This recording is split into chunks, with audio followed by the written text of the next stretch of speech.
ये कहानी है एक ऐसे राजकुमारी की जिसके जन्म लेते ही उसकी माँ चल बसी। उसे एक मैजिकल बुक थमा के जिसमें वो पढ़ती है कि 14 साल के उम्र में उसे महाराज यानी खुद के फादर को मारने के आरोप में आजीवन कारावास दे दिया जाता है। इसीलिए अब वो अपनी इस नियति को बदलने की हर संभव कोशिश करने वाली है। कहानी की शुरुआत एनेस्थेसिया से होती है, जिसका मतलब होता है इटर्निटी। ये नाम रखते हुए उसे चूम उसकी माँ कहती है, तुम्हें दुनिया की सारी खुशियाँ मिले, मेरी तरफ से उनका साथ देना मेरी प्यारी बच्ची। ये रानी के आखिरी शब्द थे। एथी के डैड यानी किंग जन्म लिए उस बच्ची को मनहूस बता के क्वीन का सारा सामान जला देने बोल महल छोड़ के चले जाते हैं। मेड्स में बातें होती हैं कि शायद महाराज रानी को प्यार नहीं करते थे, इसलिए उन्हें बच्ची से भी कोई लगाव नहीं है। बस ये लोग इसी बदगुजन में लगी रहती हैं। इधर भूखी लेटी एथी को एक सपना आता है उसकी मॉम का। वो किस जादुई था जो उसे क्रिस्टल में कैद एक बुक को दिखाता है। भूख से वो उस पे दांत मारती है, जिससे वो टूट जाता है और बुक में उसे अपना फ्यूचर लिखा दिखता है कि उसने नियम के खिलाफ जाके डार्क मैजिक सीखा और तो और उसका इस्तेमाल करके महाराज को मारने का षड्यंत्र भी रचा। वो गिड़गिड़ाती है कि पापा मैंने ऐसा कुछ नहीं किया, विश्वास कीजिए।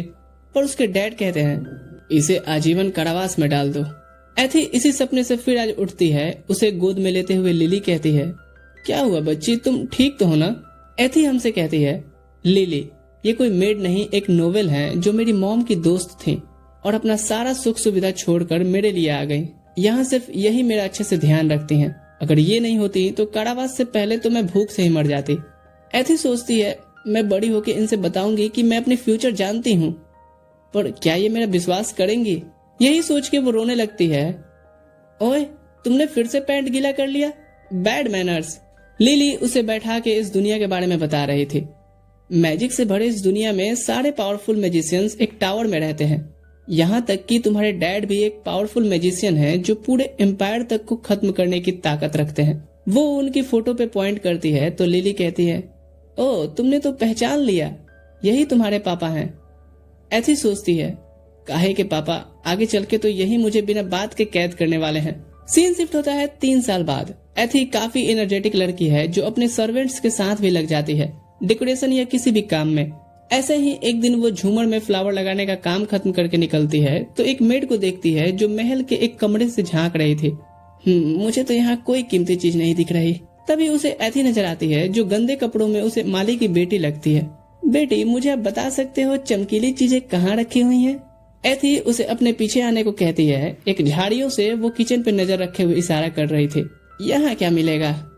एथी उन प्लेट्स के बारे में बताती है जिसमें मोती जड़े हुए हैं और किचन में सारे डिशेस भी सोने के हैं। वो तुरंत से जाके उस मेड से कहती है, एथी को चॉकलेट खाना है।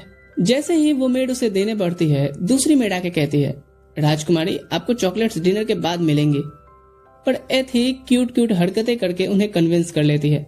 फिर वो आंख मार कहती है, रास्ता क्लियर है। वो मेड ढेर सारा सोने का बर्तन देखती है और जल्दी जल्दी सभी चीजें बटोरने लगती है। तभी उसका ध्यान जाता है इस माली की लड़की पे जो उस प्लेट का मोती निकाल खुद रख रही थी। वो कहती है, ओए बच्ची वो भी मुझे दो, नहीं तो। वो उस पे चाकू फेंकती है पर एथी उसे डॉज करके वो झूमर खोल देती है जो उसने सुबह ही बांधा था और वो मेड उसमें फंस गई थी। गार्ड्स उसे ले जाते हुए कहते हैं, तूने जब अपना नाम शीला बताया था मुझे उसी समय तेरी जवानी पे डाउट करना चाहिए था। इधर एथी खुश थी क्योंकि उसने अपने सपने में उस बुक में देखा था कि इस चोर मेड को रोकते हुए लिली की जान चली जाती है। अब वो जान गई थी कि नियति को वो समय रहते बदल सकती है। कुछ चीजें तो एथी भी चुरा के रख रही थी, पर क्यों आगे पता चलेगा। इधर क्लॉड को फेलिक्स आगे बताता है, महाराज पता है पुराने महल में एक मेड अपनी पहचान बदल के चोरी के मकसद से आई थी, जिसे राजकुमारी ने बड़ी ही बहादुरी से पकड़ा। फालतू की खबर से मेरा टाइम वेस्ट नहीं करो फेलिक्स। वहीं हम विजार्ड टावर में लूकस को देखते हैं जिसे एहसास हो गया था कि कोई तो ओबेलियन एम्पायर की नियति को बदलने की कोशिश कर रहा है, जो ये है कि एक बदनसीब राजकुमारी को जन्म देते ही उसकी मां मर जाती है। बाप सभी चीजों में आग लगवा बेटी को त्याग देता है, जिससे वो अपने फादर के प्यार के लिए तरसते हुए 9 साल की होती है, जहाँ पहली बार उसकी मुलाकात अपने फादर से हुई थी।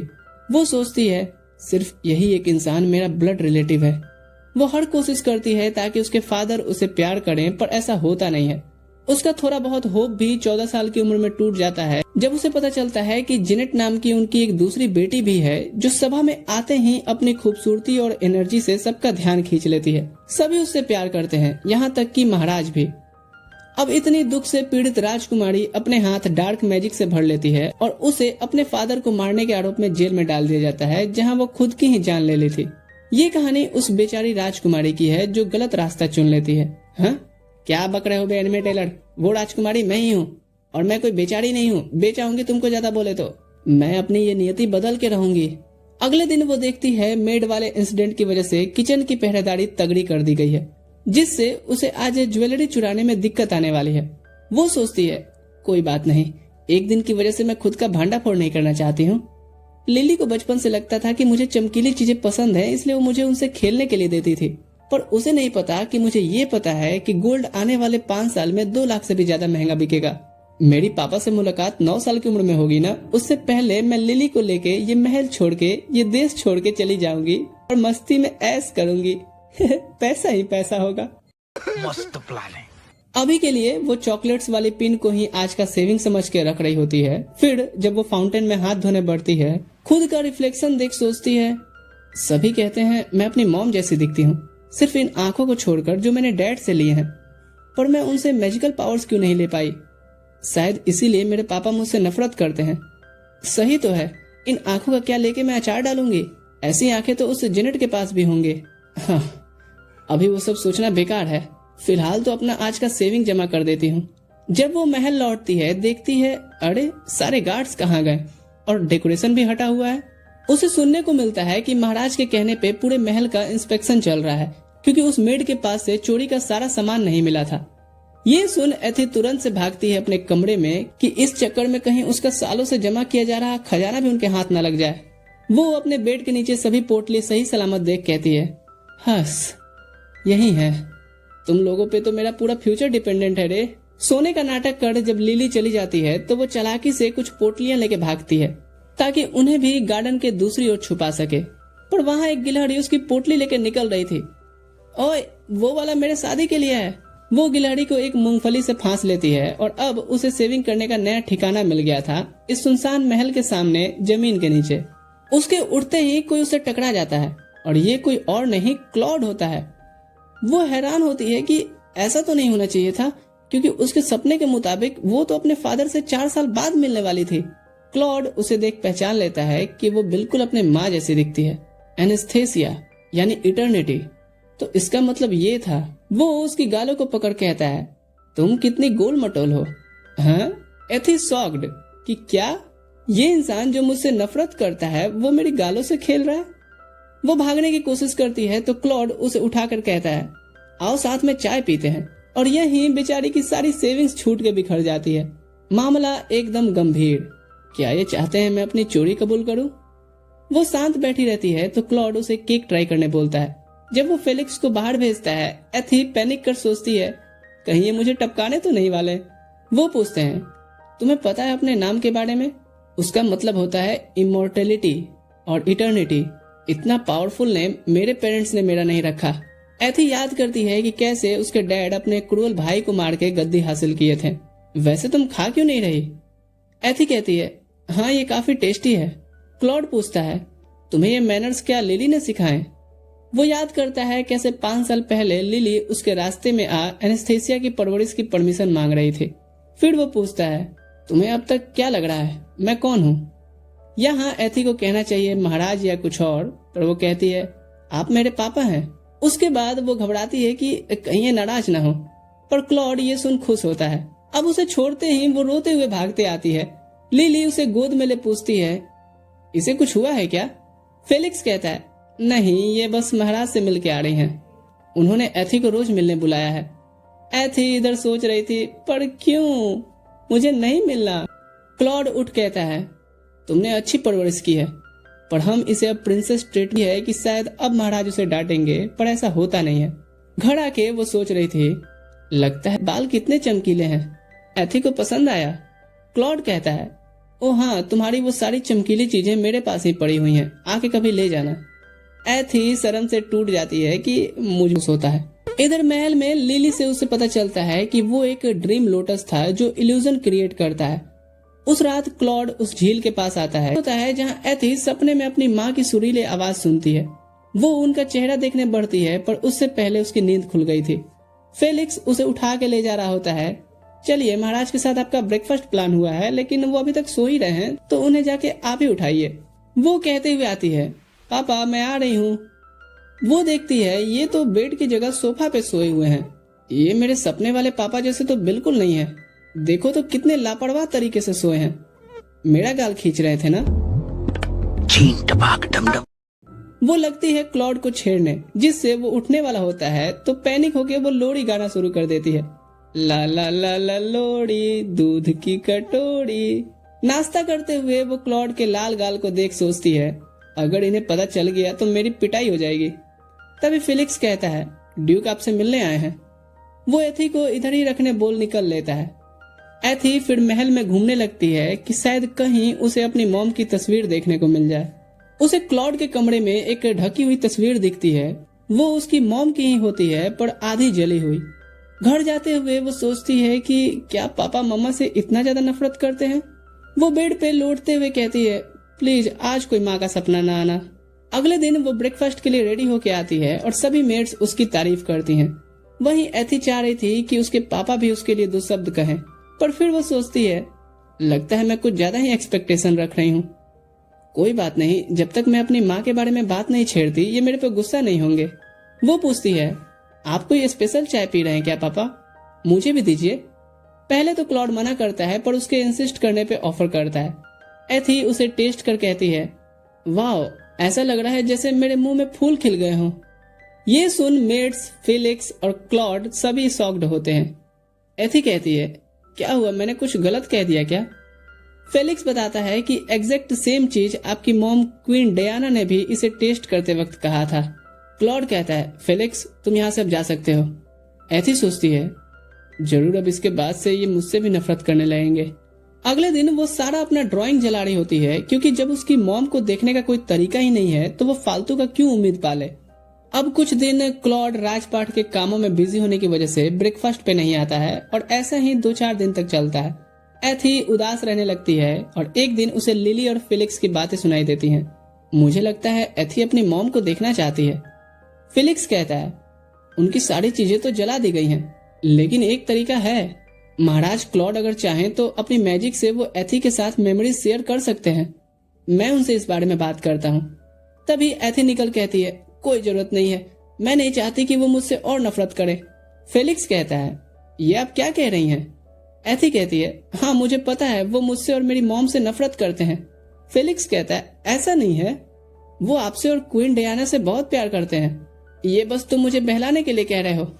तो फेलिक्स उसे उठा के बाहर ले आता है और पूछता है, तो बताइए आपको यहाँ कोई गार्ड क्यों नहीं दिख रहा? एथी कहती है, क्योंकि पापा सारे काम खुद करना चाहते होंगे। फेलिक्स कहता है, अरे नहीं। वो तुरंत से अपने तलवार से उस शील्ड को दिखाता है और बताता है कि कोई भी महाराज क्लॉड के परमिशन के बगैर आ जा नहीं सकता। तो फिर बताइए कि आप उस दिन कैसे घुस आई थी? इसका मतलब ये है कि वो आपको पूरी आजादी देते हैं, तो वो फिर आपसे नफरत कैसे कर सकते हैं? इधर क्लॉड एथी की जलाई हुई ड्राइंग्स को फिर से ठीक कर रहा था। तभी एथिया कहती है, आप कुछ दिनों से मुझसे मिल नहीं रहे। दरअसल मैं अपनी मॉम को देखना चाहती हूँ। अगर आप बिजी हैं तो एथी जा रही है। क्लॉड उसे पकड़ कहता है, कहाँ चली? इधर बैठो और मेरे लिए उस दिन वाली लोरी गाओ। एथी हैरान होती है, तो उस दिन ये जगे हुए थे, मैं दरअसल भूल गई। क्लॉड कहता है, महाराज का बात ना मानने का सजा तुम्हें पता है? एथी फिर लोरी गाना शुरू करती है और तुरंत से क्लॉड आता है, जहाँ वो क्लियरली अपनी मामा को देखती है और उसके सामने उसके पापा भी थे। वो अपनी मामा को खुश देख समझ जाती है कि वो उनसे नफरत तो नहीं करते थे, बात कुछ और ही है। क्लॉड की नींद से उठते ही फेलिक्स आके कहता है, महाराज आपके बुलाए वो गेस्ट आ गए हैं। एथी उठती है और देखती है उसके पापा नहीं हैं, तो वो उन्हें ढूंढने निकलती है।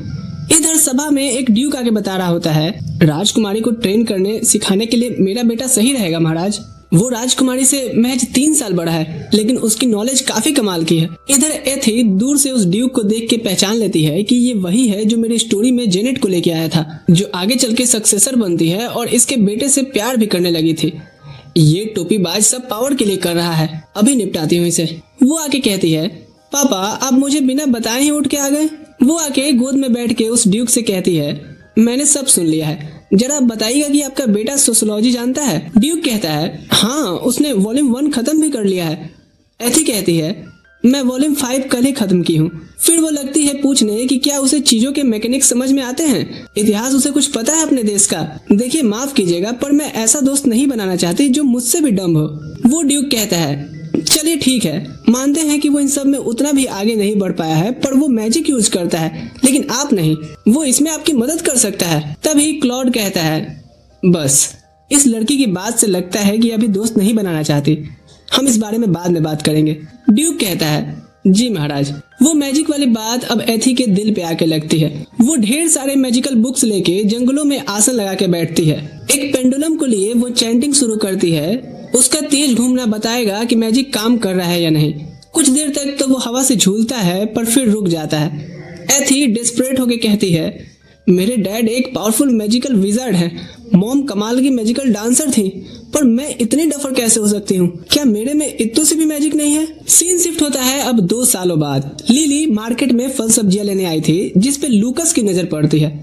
माय गॉड, ये औरत जिंदा कैसे है? ये मैं क्या देख रहा हूँ? कौन है जो नियति को फिर से दोबारा लिख रहा है? वो एक मैजिक करता है जिससे उसकी मैजिकल डोर कैसल की तरफ इशारा करती है। इधर एथी मछली जल की रानी है का लेटेस्ट वर्जन सभी को सुना के एंटरटेन कर रही होती है। तभी वो ड्यूक फिर से आगे कहता है महाराज की जय हो। 2 साल बीत गए महाराज, मुझे लगता है अब राजकुमारी को एक दोस्त बना लेना चाहिए। लड़का नहीं तो लड़की ही सही। मैंने खुद एक लड़की को बड़े ही लाड़ प्यार से पाला है जो राजकुमारी की ही एज की है। नाम है जेनेट मार्गरीटा। एथी कहती है चीज मार्गरीटा है तो लाओ। ड्यूक कहता है वेरी फनी राजकुमारी, पर उसने लॉ की काफी ज्यादा पढ़ाई की है, मुझे लगता है कि वो आपके काफी काम आ सकती है। एथी कहती है महाशय, मैं एक राजकुमारी हूँ और मुझे लॉ के सारे आर्टिकल्स जबानी याद है। फिर वो एक एक करके बताने लग जाती है। वो कहती है मेरा स्टडी पार्टनर कोई ऐसा होना चाहिए जिसे कम से कम हिस्ट्री, ज्योग्राफी, सोशियोलॉजी, मैजिक और कानून पता हो। फिर वो एक बुक निकाल पूछती है क्या उसने ये न्यू एडिशन पढ़ा है?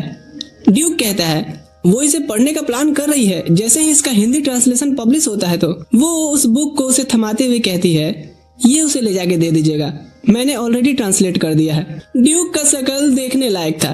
फिर वो कहती है ये तो अच्छा है कि मैं आजादी के पहले जन्म नहीं ली, नहीं तो कॉन्स्टिट्यूशन ऑफ इंडिया मैंने ही लिखा होता। इसके बाद वो क्लॉड से कहती है डैड मैं थोड़ा गार्डन में खेलने जा रही हूँ। क्लॉड उसे रोक कहता है ये लो जो बुक तुमने मांगा था। गार्डन में आ वो सोचती है अगर मैंने उस दुष्ट ड्यूक को महल में किसी भी बहाने से जगह दे दिया तो मैं उसके साजिश में फंस जाऊंगी, इसलिए मुझे बिल्कुल रिस्क नहीं लेने का है। वो अपने डैड से लिए उस बुक को पढ़ना शुरू करती है। फिर कुछ जमीन पे ड्रॉ कर चैंटिंग शुरू कर देती है जिससे वो बुक उड़ते हुए उससे दूर जाने लगता है। वो उसके पीछे भागते हुए एक आदमी से टकरा जाती है और ये लूकस था। वो कहता है आखिर मैंने तुम्हें ढूंढ ही लिया, नियति को बदलने वाली। लेकिन जैसे ही वो देखता है कि ये तो एक बच्ची है, वो कहता है क्या? नहीं माफ करना, मैं किसी और की बात कर रहा था। फिर वो जाने बढ़ता है तो एथी कहती है हे सुनो, तुम हो कौन और मेरी बुक तो देके जाओ। तभी फेलिक्स उसे ढूंढता हुआ आ रहा था, लेकिन लूकस एक चुटकी बजाता है और फेलिक्स वहाँ से चुपचाप चला गया था। एथी उसकी तरफ देख कहती है ये तुमने किया ना? लूकस कहता है हाँ, मैं इस दुनिया का सबसे पावरफुल मैजिशियन हूँ। वो जाने बढ़ता है तभी एथी कहती है मेरा बुक तो देके जाओ लड़की जैसे बालों वाले। तुमने अभी जो स्पेल कास्ट किया वो फिर कभी नहीं करना, ये खतरनाक हो सकता है। इतना कह के वो बुक उसकी तरफ फेंक उसके आंख खोलने से पहले गायब हो गया था। इस बारे में एथी शाम में फेलिक्स से बता रही होती है तो वो कहता है मुझे तो ऐसा कुछ याद नहीं और इतना कोई पावरफुल होगा मुझे तो लगता भी नहीं है। एथी मुंह फुलाते हुए कहती है मेरे बातों पे तो कोई विश्वास ही नहीं करता। ये कहते हुए वो भाग जाती है। फेलिक्स कुछ देर बाद आके क्लॉड से कहता है महाराज आपको नहीं लगता राजकुमारी को एक दोस्त की जरूरत है जिससे वो खुल के चीजें शेयर कर सके? नहीं, मैं उस लालची ड्यूक के बारे में नहीं कह रहा, पर देखिए तो वो हर समय अपने से बड़े लोगों के बीच घिरी रहती है। कहीं उसके अंदर कोई ऐसी चीज ना बैठ जाए जिसे वो किसी से शेयर ही ना कर सके। तभी एथी कूदते हुए आती है और आके अपना केक ठूसने लगती है। क्लॉड कहता है तुम्हें इतना भी केक नहीं खाना चाहिए। एथी सोचती है क्या ये इनडायरेक्टली कहना चाह रहे हैं कि मैं चबी होते जा रही हूँ? फेलिक्स की बातों को याद कर क्लॉड पूछता है क्या तुम्हें अपने उम्र के दोस्त चाहिए? एथी कहती है नहीं पापा, मेरे साथ आप हैं, लिली है, फेलिक्स है मुझे सो कॉल्ड दोस्तों की जरूरत नहीं है। पर तभी वो सोचती है, लेकिन मैं ये मैजिक वाली चीज किससे शेयर कर सकती हूँ। उसके ध्यान में वही लंबे बालों वाला मैजिशियन आता है जो उससे कहा था कि इस स्पेल का इस्तेमाल फिर कभी नहीं करना। वो क्यूरियस होती है जानने को कि आखिर करूंगी तो ऐसा क्या हो जाएगा। इधर लूकस ओबेलियन एम्पायर को देख सोच रहा था, आखिर कहाँ छुपा है तू मायावी। तभी उसे फिर से कुछ सेंस होता है और इधर जंगलों में एथी फिर से उसी स्पेल का चैंटिंग कर रही होती है और इस बार वो कुछ एक्टिव कर ली थी। पर तभी सब रुक गया था और एथी सोचती है, ये क्या हुआ। सामने लूकस को देख वो कहती है, ओह तो ये तुम हो लड़की जैसे बालों वाले। लूकस कहता है, मैं लॉर्ड लूकस हूँ और मैंने मना किया था ना। फिर वो उससे कुछ लोगों के नाम लेके पूछता है, क्या तुम इनकी बेटी हो, क्या इनकी हो। और एथी ना करते जाती है। वो कहता है, छोड़ो, तुम्हारी ये चमकीली आंखें बताती हैं कि तुम एक दिन बड़ी जादूगर बनोगी। एथी उससे परेशान हो कहती है, मुझसे तुम थोड़ा दूर ही रहो, बहुत अजीब अजीब बातें करते हो तुम। लूकस सोचता है, मुझे ये एनर्जी बार बार इसके पास क्यों खींची ले आ रही है। कहीं ये लड़की के दिमाग में कुछ ऐसा तो नहीं जो ये बताना नहीं चाहती। वो उसे थोड़ा अपने मैजिक से डराता है और फिर उसे हिप्नोटाइज करता है। पर एथी सिर्फ इतना कहती है, मुझे मैजिक नहीं आता और मैं वो सीखना चाहती हूँ। लूकस कहता है, मैं इसे ऐसे भी नहीं पढ़ पा रहा हूँ। वो उसे ऊपर से ही छोड़ देता है पर एक बादल जैसा जीव आकर उसे बचा लिया था।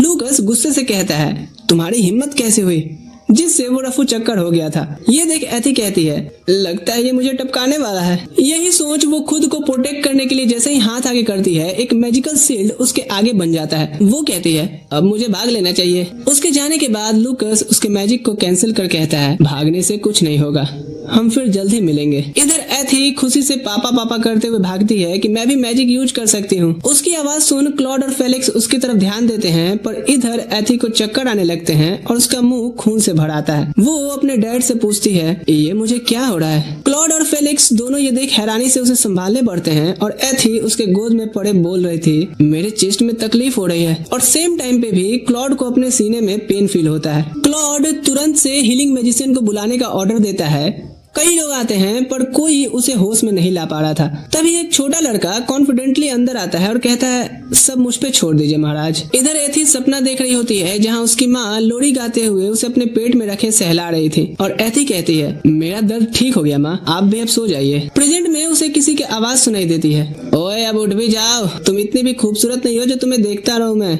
वो अपना मुंह घुमा लेती है कि मुझे सोने दो। तभी उसे ध्यान आता है कि इसका शकल तो उस जादूगर लूकस से मिल रहा है। क्या ये मेरा पीछा करते यहाँ तक आ गया। वो कहती है, कोई मेरी मदद करो, एक तो मैं इस दर्द से मरे जा रही हूँ, ऊपर से ये मुझे मारने आया है। तभी वो ध्यान देती है उसके चेस्ट का पेन गायब हो गया है। वो कहती है, क्या मैं ठीक हो गई।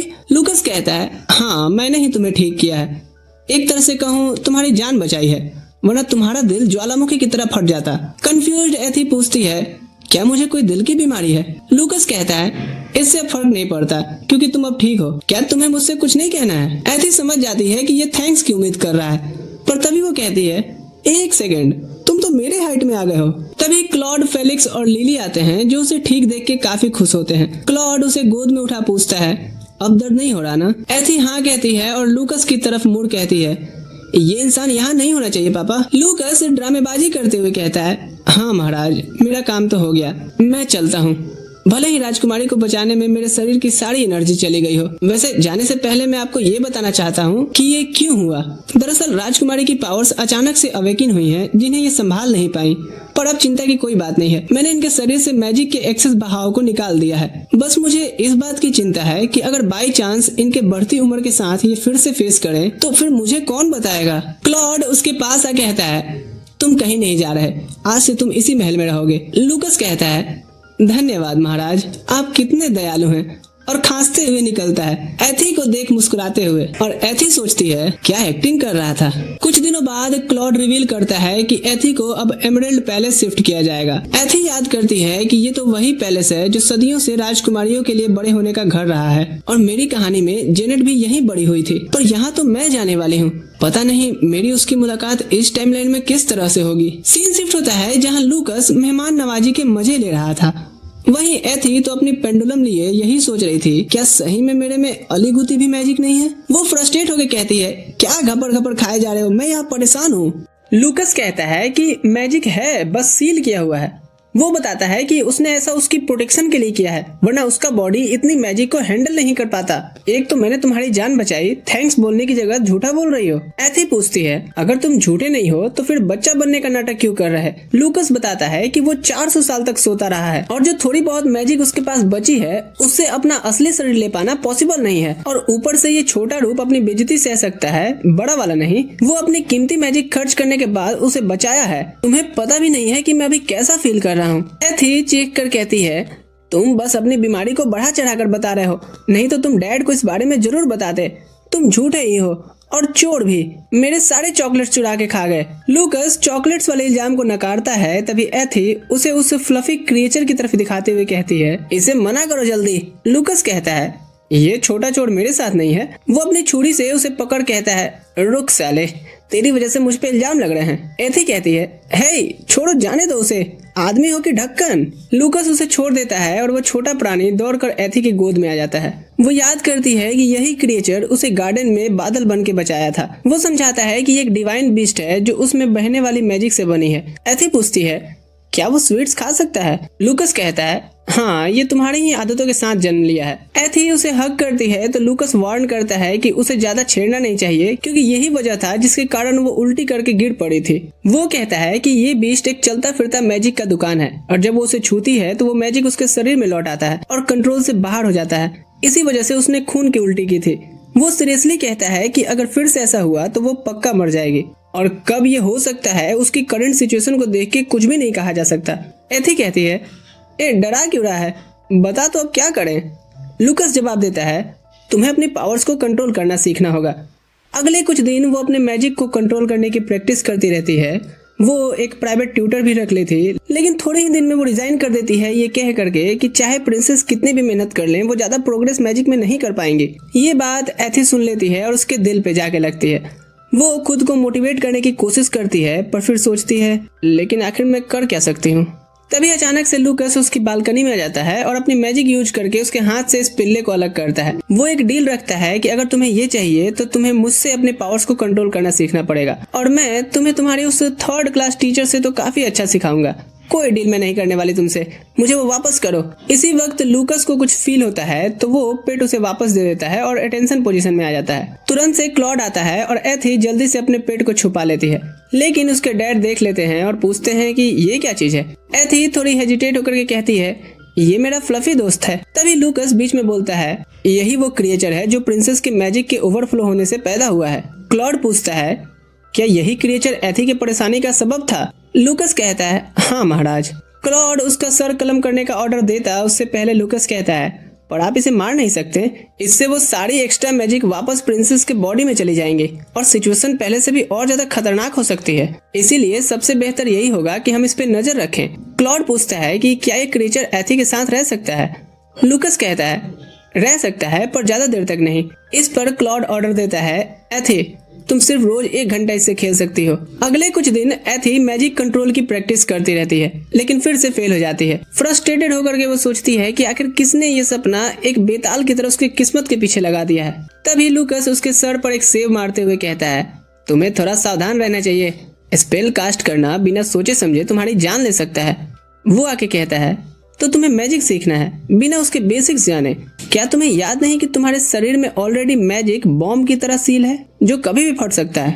एथी उससे हेल्प करने को कहती है और उसे मनाने लग जाती है कि वो तो दुनिया का सबसे पावरफुल मैजिशियन है, कुछ भी पॉसिबल कर सकता है।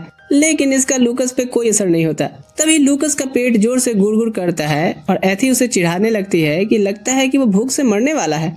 लूकस गुस्से में जवाब देता है कि हाँ, और अगर मेरी पावर्स को रिस्टोर करने का कोई और अच्छा तरीका होता तो मैं वो कब का कर चुका होता। एथी कहती है कि जब मेरे अंदर इतनी मैजिक है कि बार बार ओवरफ्लो हो जाती है और तुम्हें बस और मैजिक की चाह है, तो फिर हम दोनों एक डील क्यों नहीं करते? शाम को जब ड्यूक क्लॉड के साथ मीटिंग में होता है, एथी उनकी मीटिंग के बीच में घुसकर उन्हें इंटरप्ट कर देती है। फेलिक्स सोच लेता है कि शायद वो लोग राजकुमारी के लिए कोई दोस्त के बारे में ही बात कर रहे थे। ड्यूक फिर से जेनेट का नाम रखता है कैंडिडेट के तौर पे, लेकिन एथी तुरंत मना कर देती है और कहती है कि उसके पास इससे भी ज्यादा अच्छा कैंडिडेट है। रूम में लूकस एंटर होता है और झुककर सलाम करता है। वो प्रॉमिस करता है कि वो कभी महाराज को निराश नहीं करेगा और जब तक प्रिंसेस बड़ी नहीं हो जाती तब तक उनका ध्यान रखेगा। फिर कुछ दिनों तक लूकस उसे बेसिक चीजें सिखाने लगता है, जैसे लिखने के लिए क्विल को कंट्रोल करना, हीलिंग पोशन के बारे में सीखना, बैलेंस ट्रेनिंग करना, और आखिर में उसे पूरे महीने के लिए एक बड़ी सी चेकलिस्ट देके चला जाता है। अब एथी का दिन इसी रूटीन में गुजरने लगते हैं। एक रात जब एथी पढ़ते हुए सो गई होती है, लूकस नोटिस करता है कि उसके हाथ में रखी क्विल हवा में फ्लोट कर रही है। ये देखकर वो शॉक्ड रह जाता है। अगले दिन जब एथी एक और किताब पढ़कर फिनिश करती है, लूकस उसके पास आके पूछता है कि वो इतना ज्यादा मेहनत क्यों कर रही है, तुम्हें तो बस जिंदा रहने के लिए मैजिक सीखने की जरूरत है। एथी जवाब देती है कि जब जिंदगी दांव पे लगी हो तो इतना मेहनत तो कुछ भी नहीं है। लूकस पूछता है कि पक्की बात है कि वो सिर्फ इसी वजह से कर रही है। सुबह जब एथी को क्लॉड गोद में लेता है, उसका हेयर क्लिप क्लॉड के बालों में उलझ जाता है। उसे ठीक करने के लिए वो क्लिप निकालती है और मजाक में उसके ऊपर रख देती है। क्लॉड मुस्कुराते हुए पूछता है, तो कैसा लग रहा हूं मैं? एथी हंसकर जवाब देती है, बहुत ही सुंदर। बाद में जब वो गार्डन में चल रहे होते हैं, एथी फाइनली खुद से ये एक्सेप्ट करती है कि वो सिर्फ जिंदा रहने के लिए इतनी मेहनत नहीं कर रही, बल्कि इसीलिए भी क्योंकि वो अपने पापा की परी बनना चाहती है। रात को फेलिक्स क्लॉड को लूकस के बारे में जो पता चलता है वो दिखाता है। दोनों को पता चलता है कि लूकस कोई आम जादूगर नहीं है, बल्कि एक इंपेरियल मेज है, बहुत ही हाई रैंक का और पावरफुल। सिचुएशन को समझते हुए फेलिक्स धीरे से बोलता है कि क्या इतने ताकतवर मैजिशियन का प्रिंसेस के आसपास रहना ठीक है। लेकिन क्लॉड अपनी स्पेशल एबिलिटी यूज करके उन जगहों का एहसास करता है जहां लूकस गया था, और तब उसे एक इम्पोर्टेंट चीज पता चलती है कि लूकस ऑगड़े से आया है। ये सुनते ही क्लॉड की बंधी हुई सांस रिलैक्स होती है कि अगर वो वहां से आया है तो वो एथी को कभी नुकसान नहीं पहुंचाएगा। क्लॉड की बात सुनकर फेलिक्स भी काफी राहत महसूस करता है। फिर हल्का सा मुस्कुराते हुए कहता है, आप अपनी बेटी को तो दिन ब दिन और ज्यादा चाहने लगे हैं। ये कहते ही फेलिक्स को अपनी बातों का एहसास होता है। माफ कीजिएगा, मैं निकलता हूँ। क्लॉड अकेला रह जाता है। खिड़की से बाहर देखते हुए वो सोचता है कि एक गर्माहट और बेचैनी भरा एहसास, क्या इसी चीज को लोग प्यार का नाम देते हैं? ये शब्द उसके दिमाग में घूमता रहता है कि अगर हाँ तो शायद वो ये एहसास पहले भी कभी कर चुका है। अगली सुबह किसी महल के बगीचे में अचानक से बादलों में से एक बड़ी सी दरार पड़ती है और उसमें से एथी सीधा नीचे गिरती हुई नजर आ रही थी। क्या हो रहा है? लूकस! वो अपनी मैजिक यूज करने की कोशिश करती है पर कुछ भी काम नहीं कर रहा था। वो सीधे एक लड़के पे गिरती है जो उसे देख पूछता है, क्या तुम एक एंजल हो? हम कुछ देर पहले का सीन देखते हैं। लूकस उसे सिखाने की कोशिश कर रहा था पर उससे कुछ नहीं हो पा रहा था, ना एक चमक, ना कोई पावर का एहसास, जैसे बची खुची भी मैजिक किसी ने स्ट्रॉ डाल के चूस लिया हो। इससे परेशान हो एथी कहती है, तुम मुझे सही से नहीं सिखा रहे। लूकस भी ताव में आके कहता है, तो क्या तुम चाहती हो कि मैं तुम्हें हर छोटी छोटी चीज प्रैक्टिकल करके दिखाऊं? एथी उसका हाथ पकड़ कहती है, मालिक आप तो बुरा मान गए, बस याद रखो ना कि मैं एक ना समझ हूँ, मुझे सिंपल तरीके से समझाना होता है ना। लूकस गहरी सांस लेता है, ठीक है। फिर वो सीधी भाषा में समझाना शुरू करता है, देखो मैजिक का मेन रूल है कि तुम अपना माना यूज करके उन एलिमेंट से काम करवाते हो जिनकी तुम्हें जरूरत होती है, पर इससे पहले एक और जरूरी स्टेप होता है। तुम्हें पहले उन एलिमेंट्स के साथ दोस्त बनना पड़ता है, उनको अपना मानना पड़ता है। जब तक तुम उनसे खुद से अपने दम पे कनेक्शन नहीं बना लोगी तब तक जादू क्या फुद्दू भी नहीं आएगा। एथी को उसका ये एटीट्यूड बिल्कुल अच्छा नहीं लगता। वो क्लियरली इरिटेट हो गई थी और लूकस को सीधा एक मुक्का जड़ देती है, ये चिल्लाते हुए कि ऐसी बातें मत बोलो जो तुम खुद ही नहीं समझते। इसके बाद हम देखते हैं वो खूब मेहनत से ट्रेनिंग करती है, लेकिन एंड में सब कुछ उल्टा पुल्टा हो जाता है। लूकस के तो मजे आ रहे होते हैं। वो हंसते हुए कहता है, वाह तुम्हारे पास एक टैलेंट तो है, पर चीजें खराब करने का। एथी उसका लगातार मजाक बनाने से तंग आ चुकी होती है और गुस्से में कहती है, हंसना बंद करो और मुझे ठीक से सिखाओ। लूकस अब थोड़ा सीरियस होता है और समझाता है कि माना पैदाइश से होता है, हर इंसान उसे अलग तरीके से इस्तेमाल करता है। देखो जैसे मैं करता हूँ। वो उंगली चटकाता है और उसकी मैजिक से चीजें सेट हो जाती हैं और चाय भी सर्व हो गई थी। मैं इस तरह से मैजिक यूज करता हूँ, पर तुम्हें अपना तरीका खुद ढूंढना पड़ेगा। ये बात एथी को और कंफ्यूज कर देती है। वो पूछती है, तो क्या तुम मुझे कोई इसके लिए ट्रिक भी नहीं सिखाने वाले? लूकस हंसकर बोलता है, अरे बिल्कुल सिखाना है, पर असली बात यह है कि तुम्हें ही अपनी मैजिक को कंट्रोल करना सीखना पड़ेगा, मैं बस गाइड कर सकता हूँ। एथी शिकायत करती है कि ये तो बहुत मुश्किल है, मुझे कुछ आसान बताओ ना। लूकस कहता है, अच्छा तो मतलब तुम ये मान रही हो ना कि तुम थोड़ी सी बेवकूफ हो? ये बात एथी के सेल्फ रिस्पेक्ट पे सीधा चोट मारती है और वो जिद पकड़ लेती है कि अब तो मैं करके ही दिखाऊंगी। फिर हम देखते हैं कि वो बैठे हुए पूरी जान लगा के मैजिक कंट्रोल करने की कोशिश कर रही होती है। क्लॉड उसे ऐसे देख पूछता है, ये तुम क्या कर रही हो? एथी कहती है, मैं इस केक को अपने मुंह के पास खींच रही हूँ। ये सुनकर फेलिक्स हंस पड़ता है, पर क्लॉड का शक्ल देख के यहाँ से भाग निकला था। क्लॉड उससे कहता है, अगर तुम्हें ये बहुत मुश्किल लगता है तो उसे खुद को ज्यादा फोर्स करने की जरूरत नहीं है, मैं तुम्हारे मैजिक के लिए कोई और तरीका निकाल लूंगा। एथी इससे खुश होती है लेकिन वो कहती है कि इसकी जरूरत नहीं है, एथी इसे खुद करके दिखाएगी। कुछ देर बाद वो पढ़ते हुए अपना बुक छोड़ देती है। बोरिंग। वो लुकस से शिकायत करती है कि उसके सिखाने के तरीके की वजह से ही मैं अच्छे से सीख नहीं पा रही हूँ। लुकस जवाब देता है, मैं इसी तरीके से लगभग 400 साल पहले ही मैजिक सीख चुका हूँ। ये सुनकर एथी याद करती है कि अरे हाँ, ये बुढ़ा तो बहुत पुराना है। वो उसके आसपास आकर के बोलने लगती है कि वो तो उस पर बिल्कुल भरोसा नहीं करती, क्योंकि उसे नहीं पता कि वो कहाँ पैदा हुआ है, उसका पूरा नाम क्या है और वो पहले क्या करता था। शायद जो भी करता होगा कुछ ढंग का तो नहीं करता होगा। लूकस उसे जवाब देता है कि तुम बस इतना समझ लो कि मैं एक महान जादूगर हूँ। ये चीज एथी को इरिटेट करती है और वो कहती है कि मुझे पता होता है कि तुम कोई काम के नहीं हो और इतना मुझे परेशान करने वाले हो तो मैं ड्यूक के बेटे को ही बुलवा लेती, क्योंकि वो तो पक्का तुमसे ज्यादा सीरियस और कम घमंडी होता। ये सब सुनने के बाद लूकस गुस्सा हो जाता है और उसके नजदीक आते हुए कहता है, लगता है आप उस आदमी के बेटे की दोस्त बनने के लिए मरी जा रही हैं। क्या हो गया, आपने नहीं बुलाया? अगर आप उससे मिलना चाहती हैं तो मैं आपको वहाँ भेज देता हूँ। वो एक जादू करता है और दूसरे ही पल एथी आसमान में टेलीपोर्ट हो जाती है और इस तरह हम एथी के ड्यूक के बेटे एजिकियल पे गिरते हुए देखते हैं। एथी उसे सामने से देख करके अलर्ट हो जाती है और सोच रही होती है कि मैं इसे अभी अपनी पहचान नहीं बता सकती। एजिकियल उससे पूछता है, क्या वो सच में एक एंजल है? एथी को ये आइडिया आता है और वो कंफर्म करती है कि हाँ, वो एक एंजल है। पर एजिकियल उसकी आंखों का रंग देख करके समझ जाता है कि ये इंपेरियल फैमिली से है और जो कोई और नहीं, प्रिंसेस एथेनेसिया ही हो सकती है। लेकिन उसे सामने इतना नर्वस देख करके वो ये बात छुपा लेता है कि उसे सच पता चल गया है। वो एंजल की तरह ही उससे बातचीत जारी रखता है और पूछता है कि तो आप आसमान से क्यों गिर रही थी? पर इसी वक्त वो अपने पिता की आवाज सुनता है जो उसे बुला रहे होते हैं। वो आके पूछते हैं, किससे बात कर रहे थे? मैं बस कुछ सोच के खुद से ही बात कर रहा था। झाड़ियों के पीछे हम एथी को देखते हैं जो छुप कर झांक रही होती है, ये सोचते हुए कि दोनों एक ही थाली के चट्टे बट्टे लग रहे हैं। तभी वो सुनती है ड्यूक अपने बेटे से पूछता है, क्या तुम्हें अटलांटा जाके पढ़ने में कोई दिक्कत है? एजिक्वेल कहता है, वो बात नहीं है, बल्कि मुझे जेनेट की चिंता है, क्योंकि वो रोई जा रही है और नहीं चाहती कि मैं जाऊं। जालिम बुड्ढा कहता है, जेनेट के नखरों पे इतना ध्यान ना दो और बेहतर होगा कि तुम परिवार की तरक्की के बारे में सोचो। वो आगे कहता है कि मैं तुम्हें प्रिंसेस एथी का स्टडी पार्टनर बनाना चाहता था, इससे तुम्हें विदेश भी नहीं जाना पड़ता।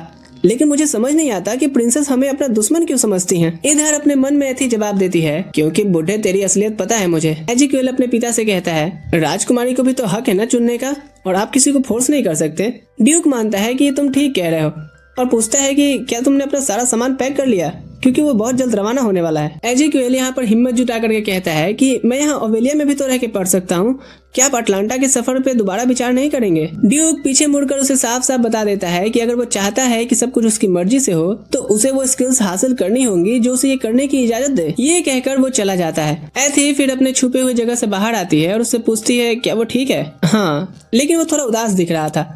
एथी कहती है, माफ करना, पर ये सब सुनने का मेरा कोई इरादा नहीं था। एजिक्वेल उसे तसल्ली देता है कहते हुए कि हाँ कोई बात नहीं, पर ये कहने पर एथी नोटिस करती है कि वो कांप रहा है, इसलिए वो उसे चीयर अप करने के लिए कहती है कि तुम अपनी प्रॉब्लम मुझे बता सकते हो, आखिर मैं एक एंजल हूँ। एजिक्वेल मुश्किल से इस बात को एक्सेप्ट करता है और इस तरह दोनों बैठ करके कुछ बातें करते हैं। ओह, तो तुम अपने परिवार के प्रेशर से इतने परेशान हो? एजिक्वेल भी खुलकर बात करता है कि हाँ, पर मुझे गर्व है अपने परिवार का वारिस होने पे, और अभी मुझे भले ही ये एक कैद की तरह लग रहा हो कि मैं अपनी मर्जी का नहीं कर पा रहा, पर मुझे ये भी पता है कि अभी मेरे लिए यही अच्छा है। ये सब सुनकर एथी सोचने लगती है कि ये कितना ज्यादा मैच्योर है, जबकि हम दोनों की उम्र तो एक ही है। उसे याद आता है कि वो हमेशा से यही सोचती थी कि ड्यूक कोई अपनी कठपुतली उसके सामने पेश करने वाला है, पर अब असल में वो समझती है कि नहीं, ये अपना एक अलग सोच भी रखता है और उसे मोटिवेट करने की कोशिश में सलाह देती है कि तुम अपने स्टडीज जल्दी खत्म करके आना और फिर अपने डैड के सामने ऐसे टेढ़े खड़े होकर दिखाना कि तुम कितने टैलेंटेड बन गए हो। ये सुनकर एजिक्वेल की हंसी निकल जाती है और एथी सोचती है कि ये हर लड़के मेरे बात पे हंसने क्यों लग जाते हैं। तभी एजिक्वेल माफी मांगकर कहता है, दरअसल मैं इसलिए हंसा क्योंकि तुम बिल्कुल सही कह रही हो। मैं अच्छी तरह जानता हूँ कि नोबल्स के बीच पावर्स को लेकर फाइट्स कभी खत्म नहीं होने वाली, और मेरे डैड मुझे इसीलिए ट्रेन कर रहे हैं ताकि मैं उनका सामना कर सकूं। हाँ, वो थोड़े कोल्ड हार्टेड हैं, पर क्या करें, आखिर बाप जो है। जैसे ही एथी कह रही होती है, सही में तुम अंदर से काफी स्ट्रांग हो, जमीन पर एक लाल रोशनी नजर आती है और उसे ले जाने लगती है। एजिक्वेल उसे पकड़ने की कोशिश करता है लेकिन वो उसे छू तक नहीं पाता। इस तरह एथी की घर वापसी होती है। लूकस जो एक किताब पढ़ रहा था उससे कहता है, लगता है तुम उसकी कंपनी काफी एंजॉय कर रही थी, मुझे तो लगा था कि आज कैंडल लाइट डिनर करके ही लौटोगी।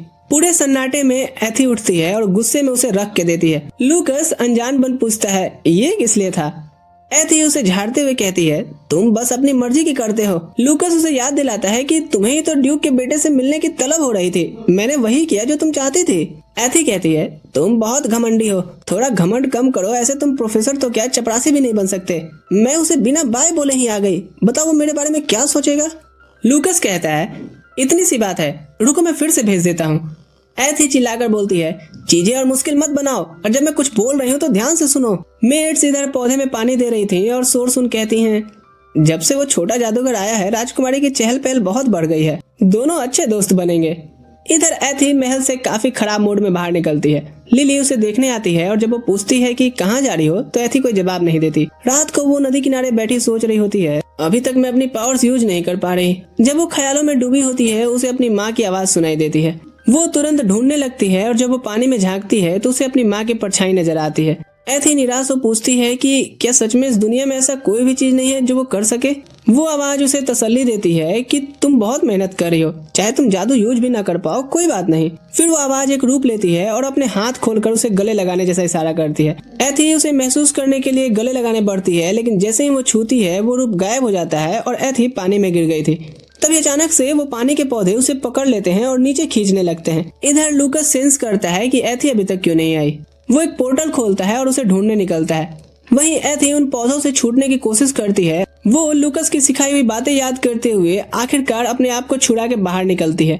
उसी वक्त लूकस भी वहाँ पे पहुँच गया था और बाहर आने पे एथी पूछती है कि क्या वो जादू यूज कर सकती है। लूकस हाँ बोलता है और बताता है कि ये पानी वाला जादू था। वो ये भी बोलता है कि मैं तुम्हें ढूंढते हुए नहीं आया था, बल्कि यहीं से गुजर रहा था। एथी को उससे फर्क नहीं पड़ता क्योंकि वो तो बहुत खुश थी और उसे गले लगाते हुए कहती है, आखिरकार मैंने जादू यूज किया। वो याद करती है कि ये सब आखिर लूकस का ही सिखाया है और वो उसे शुक्रिया बोलती है, चाहे उसका तरीका थोड़ा घमंडी ही क्यों ना हो। फिर दोनों महल वापस जा रहे होते हैं। तभी लूकस रुक कर पूछता है कि क्या तुम्हें मुझसे डर नहीं लगता, क्योंकि मुझे हैरानी होती है कि तुमने मुझे मुक्का मारा जबकि मैं एक पावरफुल मैजिशियन हूँ। एथी बोलती है, नहीं मैं तुमसे नहीं डरती, चाहे तुम कितने भी पावरफुल हो या तुम मुझे बदले में मुक्का ही क्यों ना मारो। लूकस कहता है, मैं लड़कियों पे हाथ नहीं उठाता, खास करके 400 साल छोटी। दोनों खुशी खुशी बात करते हुए जा रहे होते हैं। तभी लिली एथी को ढूंढते हुए आ रही थी। वो पूछती है, क्या हुआ और वो पूरी गीली क्यों है। एथी बोलती है, मैं वो बस घास पर लेटी थी। तभी पीछे से क्लॉड आकर पूछता है, क्या तुम श्योर हो कि वो बस घास था। और हमेशा की तरह पूछता है कि बताओ क्यों नहीं हो रही पढ़ाई। एथी लूकस की तरफ इशारा कर बोलती है, तू बोलना। और लूकस कुछ सातिर जवाब ढूंढने वाला होता है कि तभी क्लॉड उन्हें टांग कर कहता है, आजकल काफी शैतानियां होने लगी हैं। और दोनों माफी मांगते हैं। अगले दिन से हमारी एथी जादू को कंट्रोल करने की प्रैक्टिस करी होती है और अब वो अपने लिए चाय का कप रेडी कर लेती है। काफी खुश होकर के वो लूकस से पूछती है, हे क्या तुमने देखा। लूकस कहता है, हाँ, और उसे फास्ट सीखने पर बधाई भी देता है और फिर क्रेडिट खुद ले लेता है कि मैं तो बचपन से ही जीनियस हूँ। ये बात फिर से एथी को इरिटेट करती है। अच्छा, और मेरी मेहनत का क्या। लूकस फिर अगला मंत्र सिखाने की बात करता है। ये सुनकर एथी खुश होकर बोलती है, मुझे इंसानों को उड़ाना सिखाओ। लूकस कहता है, नहीं, तुम अभी उस लेवल तक नहीं पहुंची हो। वो चिढ़ करके एक्सप्लेनेशन मांगती है तो लूकस कहता है कि तुम अभी बेसिक लेवल की चीजें उठा सकती हो और अगर तुम्हें लोगों को उड़ाना है तो पहले बड़ी चीजें से शुरू करो, जैसे कमरे का फर्नीचर। और वो सभी चीजें उड़ा के दिखाने लगता है कि ये कैसा लगा, क्या तुम मेरी तारीफ नहीं करोगी। एथी, जिसको अब इस बड़बोले की आदत हो गई है, कहती है, हाँ हाँ, तुम सच में कमाल के हो। कुछ देर बाद दोनों पढ़ाई कर रहे होते हैं। एथी को मुश्किल होती है और वो सोचती है कि किससे पूछे। तब उसे एजिक्यूल का याद आता है कि पिछली बार वो उसे सही से अलविदा भी नहीं बोल पाई थी। वो लूकस से कहती है कि मुझे ड्यूक के घर भेजो। लूकस मना करता है कि मेरी पावर्स इन सब फुद्दू चीजों के लिए नहीं है और पिछली बार तुम्हारी रिक्वेस्ट पर मैंने भेजा था, फिर भी तुम गुस्सा हो गई थी, इसलिए मैं नहीं भेज रहा। जब कोई ऑप्शन नहीं बचता तो एथी उसकी दुखती नसों पे हाथ रखती है, उसकी तारीफें करना शुरू कर देती है और आखिर जनाब मान जाते हैं। वो मैजिक करता है और एथी सीधे ड्यूक के चिमनी में लैंड करती है। लूकस, मैं तुझे देख लूंगी। तभी उसे एजिक्यूल दिखाई देता है। एथी को देखकर वो कहता है, मिस एंजल। एथी उसे नमस्ते करती है और कहती है कि वो यहाँ मिलने आई है। जब वो उसे उठने में मदद करता है और उसका ड्रेस साफ करता है, वो नोटिस करता है कि उसकी आंखों का रंग उस दिन से अलग है। इधर एथी को लगा ही था कि कहीं उसकी आंखों की वजह से एजिक्यूल उसे पहचान न ले, इसलिए उसने जाने से पहले लूकस से कहा था कि उसकी आंखों का रंग बदल दे और इस तरह लूकस उसे अपनी तरह लाल रंग की आंखें देके भेजता है। प्रेजेंट में एथी थोड़ी शर्माती हुई पूछती है, वो उसे इतना घूर क्यों रहा है। एजिक्यूल माफी मांगकर नजरें हटाते हुए उसके फिर से आने का रीजन पूछता है। एथी कमरे में थोड़ी इधर उधर देखते हुए उसे याद दिलाती है कि वो पिछली बार उसे बिना बाय बोले चली गई थी। हैरान होकर के एजिक्विल पूछता है, क्या तुम सिर्फ इसलिए आई हो क्योंकि तुम्हें बुरा लगा कि मैं बाय नहीं बोल सकी? एथी हाँ कहती है। वो कहता है, क्या बात है, इससे तो मैं बहुत खुश हूँ, क्योंकि सुबह से ही मैं दुआ कर रहा था कि काश आसमान मेरी गुहार सुन ले और उस एंजल को मैं दोबारा देख सकूं। इतना सीधा कहने पे एथी शर्माकर नजरें हटा लेती है। उसी वक्त वो देखती है कि कमरा सफर के सामानों और किताबों से भरा हुआ है। वो पूछती है कि क्या वो जल्दी ही जाने वाला है? एजिक्विल कहता है, हाँ, अटलांटा जाने वाले सिर्फ 2 दिन बाद ही आएगी। एथी सोचने लगती है कि वो मुल्क समुद्र के दूसरी तरफ है, ओबेलिया से बहुत दूर। ये बात एथी को अजीब लगती है क्योंकि वो तो फ्यूचर ड्यूक है। उसके सपने के अनुसार इकलौता वारिस होने के नाते इसे हमेशा सुरक्षित रखा गया है और आगे जेनेट और ये एक साथ खुशहाल जिंदगी बिताते हैं। ये सब याद करते ही एथी एक सूटकेस से टकराकर गिरने वाली होती है, पर एजिक्विल उसे पकड़ लेता है। जब वो अपने सारे बुक्स एक जगह कर रहा होता है, एथी सोचती है कि कैसे उसका ही नहीं बल्कि सबका फ्यूचर बदल गया है। वो एजिक्विल से पूछती है कि वो कब वापस आएगा। एजिक्विल कहता है, मैं अब तभी लौटूंगा जब प्रिंसेस के लायक हो जाऊंगा। तभी बाहर से एक छोटी सी आवाज आती है, एजिक्विल, क्या मैं अंदर आ सकती हूँ? वो उसे रुकने के लिए कहता है और कुछ देर बाद वो दरवाजा खोलता है और जेनेट से माफी मांगता है। वो बताता है कि मैं बस पैकिंग कर रहा था। जेनेट पूछती है कि क्या वो किसी चीज में मदद कर सकती है। घबरा कर एजिक्विल बोलता है कि नहीं, इसकी जरूरत अभी नहीं है फिलहाल। फिर वो उसके आने का कारण पूछता है तो जेनेट उसे एक किताब देते हुए कहती है कि वो उसे ये पढ़ के सुनाए। एजिक्विल उसे याद दिलाता है कि ये किताब तो 2 दिन पहले ही हम पढ़ चुके हैं। तो जेनेट उसे अपनी डॉल को फिर से तैयार करने बोलती है। एजिक्विल कहता है, वो तो बालकनी पे सूख रही है क्योंकि सुबह ही तुमने उसे गीला कर दिया था। जेनेट कहती है, तो चलो मेरे साथ ग्रीन हाउस चलो। क्लियरली वो उसके साथ कुछ टाइम स्पेंड करना चाहती थी। एजिक्विल थोड़ा सा मुड़ करके एथी को देखता है तो जेनेट पूछती है, क्या हुआ, तुम नहीं आ रहे क्या? नर्वस एजिक्विल बोलता है, 1 सेकंड रुक जाओ। दरवाजा बंद करने के बाद एथी उससे कहती है वो चला जाए। एजिक्विल उसे शुक्रिया बोलता है और वादा करता है कि वो जल्दी वापस आएगा। गार्डन में चलते हुए एथी उन्हें दूर से देख रही होती है। वो सोचती है, मैं अभी सिर्फ उस जेनेट की आवाज सुनी और इसी से लगता है कि वो कितनी प्यारी लड़की है। उसे याद आता है कि वो हमेशा उसके फ्यूचर विजन वाले सपने में आती थी, एक फरिश्ते जैसी खूबसूरत। उसकी माँ फिनेलोपी ड्यूक की कजन थी और पापा की पहली सगाई उनसे ही हुई थी। लेकिन जब उन्हें पता चला कि वो सेकंड प्रिंस हैं, जिससे कि राजा नहीं बनेंगे, तो उन्होंने सगाई तोड़ दी। लेकिन बाद में जब पापा अपने क्रूएल भाई को मार के राजा बने, तब उन्हें पछतावा हुआ, लेकिन डैड ने उन्हें नहीं अपनाया और मरने से पहले उन्होंने एक लड़की को जन्म दिया जिसकी आंखें मेरे डैड जैसी थी और वो लड़की थी जेनेट। फिर इसे ड्यूक ने पाला और वो एक खूबसूरत शरीफ लड़की बन गई। और जब ड्यूक इसका परिचय क्लॉड से करवाता है तो जेनेट ने सबके साथ पापा का भी दिल जीत लिया था और ऐसे एक खुशनसीब राजकुमारी की लाइफ उसने जी। ये सब याद करके एथी सोचती है कि क्या उसे जेनेट से नफरत करनी चाहिए। अचानक लूकस पीछे से आकर कहता है, ये लड़की कौन है? क्या ये किमेरा तो नहीं? एथी हैरान होती है तो लूकस बताता है कि किमेरा मतलब एक बच्चा जिसे काली जादू से बदला गया हो। इधर जब वो ग्रीन हाउस में जा रहे होते हैं, एथी और लूकस छुप कर उनका पीछा कर रहे थे। एथी कहती है, चलो यहाँ से चलें, ये गलत है। पर लूकस उसे शांत करता है और एक मेटल बैरियर बना देता है। लूकस बोलता है कि ये किमेरा मुझे काफी क्यूरियस लग रही है। वो अंदाजा लगाता है कि वो सच में किमेरा हो सकती है क्योंकि उसका खून तो शाही है पर उसके शरीर में काले जादू की मिलावट भी महसूस हो रही है। ये सुनकर एथी उसे डांट देती है कि किसी बच्ची को किमेरा कहना कितना गलत है। उसकी अजीब बातें सुनकर वो पूछता है कि तुम उसकी तरफ से क्यों बोल रही हो। वो उससे इतना तक पूछ लेता है कि कहीं तुम दोनों बहनें तो नहीं, क्योंकि उनकी आंखों का रंग एक जैसा है। एथी तुरंत बोल देती है कि नहीं, मैं उसे ठीक से जानती भी नहीं। लूकस कहता है, इसलिए तो हम उसका पीछा करेंगे। एक पियानो के पास पहुंच एजिक्विल जेनेट से पूछता है, तो बताओ तुम्हें कौन सी धुन सुननी है? जेनेट कहती है, तुम कोई भी बजाओ। एजिक्विल पियानो बजाना शुरू करता है और जेनेट उसे ध्यान से देखती रहती है। तभी लूकस और एथी भी वहां आ जाते हैं। वो देखते हैं कि जेनेट अचानक से रोने लगी थी। एजिक्विल ये देखकर पूछता है कि क्या हुआ। वो रोते हुए बोलती है कि वो उसकी पियानो की धुन हमेशा सुनना चाहती है। एजिक्विल भारी दिल से बताता है कि उसके पिता चाहते हैं कि वो विदेश में जाकर पढ़े। जेनेट बोलती है कि मैं चाचा जी से बात करूंगी ताकि वो उसे बाहर न भेजे, पर एजिक्विल समझाता है कि ये मेरा खुद का भी फैसला है। आंसुओं में डूबी जेनेट उससे पूछती है कि क्या वो बस उसकी एक बात और नहीं मान सकता। वो माफी मांगकर बोलता है कि इस बार वो उसकी बात नहीं मान सकता। जेनेट रोते हुए बोलती है कि उसके पास सिर्फ वही है और अगर वो भी चला गया तो वो अकेली हो जाएगी। एजिक्विल उसे शांत करने की कोशिश करता है कि वो हमेशा के लिए थोड़ी जा रहा है, वो उसे चिट्ठी लिखा करेगा, पर जेनेट रोना बंद नहीं करती। ये देख करके एथी समझ जाती है कि जेनेट को भी दर्द भरी जुदाई का सामना करना पड़ेगा। उसे याद आता है कि जब उसने भी अपने पिता को रोकने की कोशिश की थी तो कुछ भी नहीं बदला था। और वो अकेली रह गई थी। वो सोचती है कि हम दोनों ही अपने अपने माँ बाप के प्यार से दूर पले हैं, वो भी मेरी ही तरह है। शायद मैं उसे गलत समझती आ रही थी। इसी दौरान उसके दिल में अचानक जोर से इच्छा उठती है कि वो भी अपने डैड से मिले और उन्हें जोर से गले लगाए। तभी लूकस पूछता है कि क्या तुम फ्यूचर देख सकती हो? एथी घबरा कर बोलती है बिल्कुल नहीं। लूकस मजाक में बोलता है कि सही में, पर पता नहीं क्यों मुझे तुम नॉर्मल लड़की नहीं लगती। खैर छोड़ो, चलो अब घर चलते हैं। पर अपने मन में वो सोच रहा होता है मैं भी देखना चाहता हूँ कि ये लड़की फ्यूचर को किस तरह का बनाएगी। घर पहुंचते ही एथी भागते हुए अपने डैड को हक करके गोद में लेने बोलती है। फेलिक्स हैरान होकर पूछता है अचानक क्या हुआ आपको? एथी बोलती है मैं जादू सीखने में बहुत बिजी थी, इसलिए हम दोनों मिल नहीं पा रहे थे और अचानक मेरा दिल किया कि मैं इनसे मिलूं। क्लॉड बोलता है कि शायद तुम अपना सोच से ज्यादा मेहनत कर रही हो। वो मानता है कि शुरू में वो सोचा था कि अगर वो हार मान लेती है तो वो उसे छोड़ देगा, पर अब वो उसकी हिम्मत देख चुका है, इसलिए वो उसे आगे बढ़ने के लिए कहता है। ये सुनकर एथी को सुकून मिलता है और वो पूछती है क्या आप हमेशा मेरे से इतना प्यार करेंगे? क्लॉड हैरान होकर कहता है ये कैसा सवाल है? एथी बोलती है नहीं, मैं बस जानना चाहती थी। क्लॉड मुस्कुराकर बोलता है कि वो उसे हमेशा प्यार करेगा बिना कोई शक के। रात को एथी अपने बिस्तर पर लेटे अपने डायरी में लिखती और ड्राइंग्स बना रही थी। वो सोचती है कि ये कितना अजीब है ना, उसने जिन लोगों को सपने में देखा था असली जिंदगी में तो वो सपनों से बिल्कुल अलग निकले। उसके पिता उसे कभी बोझ नहीं मानते, एजिक्विल भी अपने पिता जैसा नहीं है और जेनेट वो भी बस किसी के प्यार की मीरा बनी हुई है। सब लोग बिल्कुल अलग हैं जैसा वो सोचती आई थी।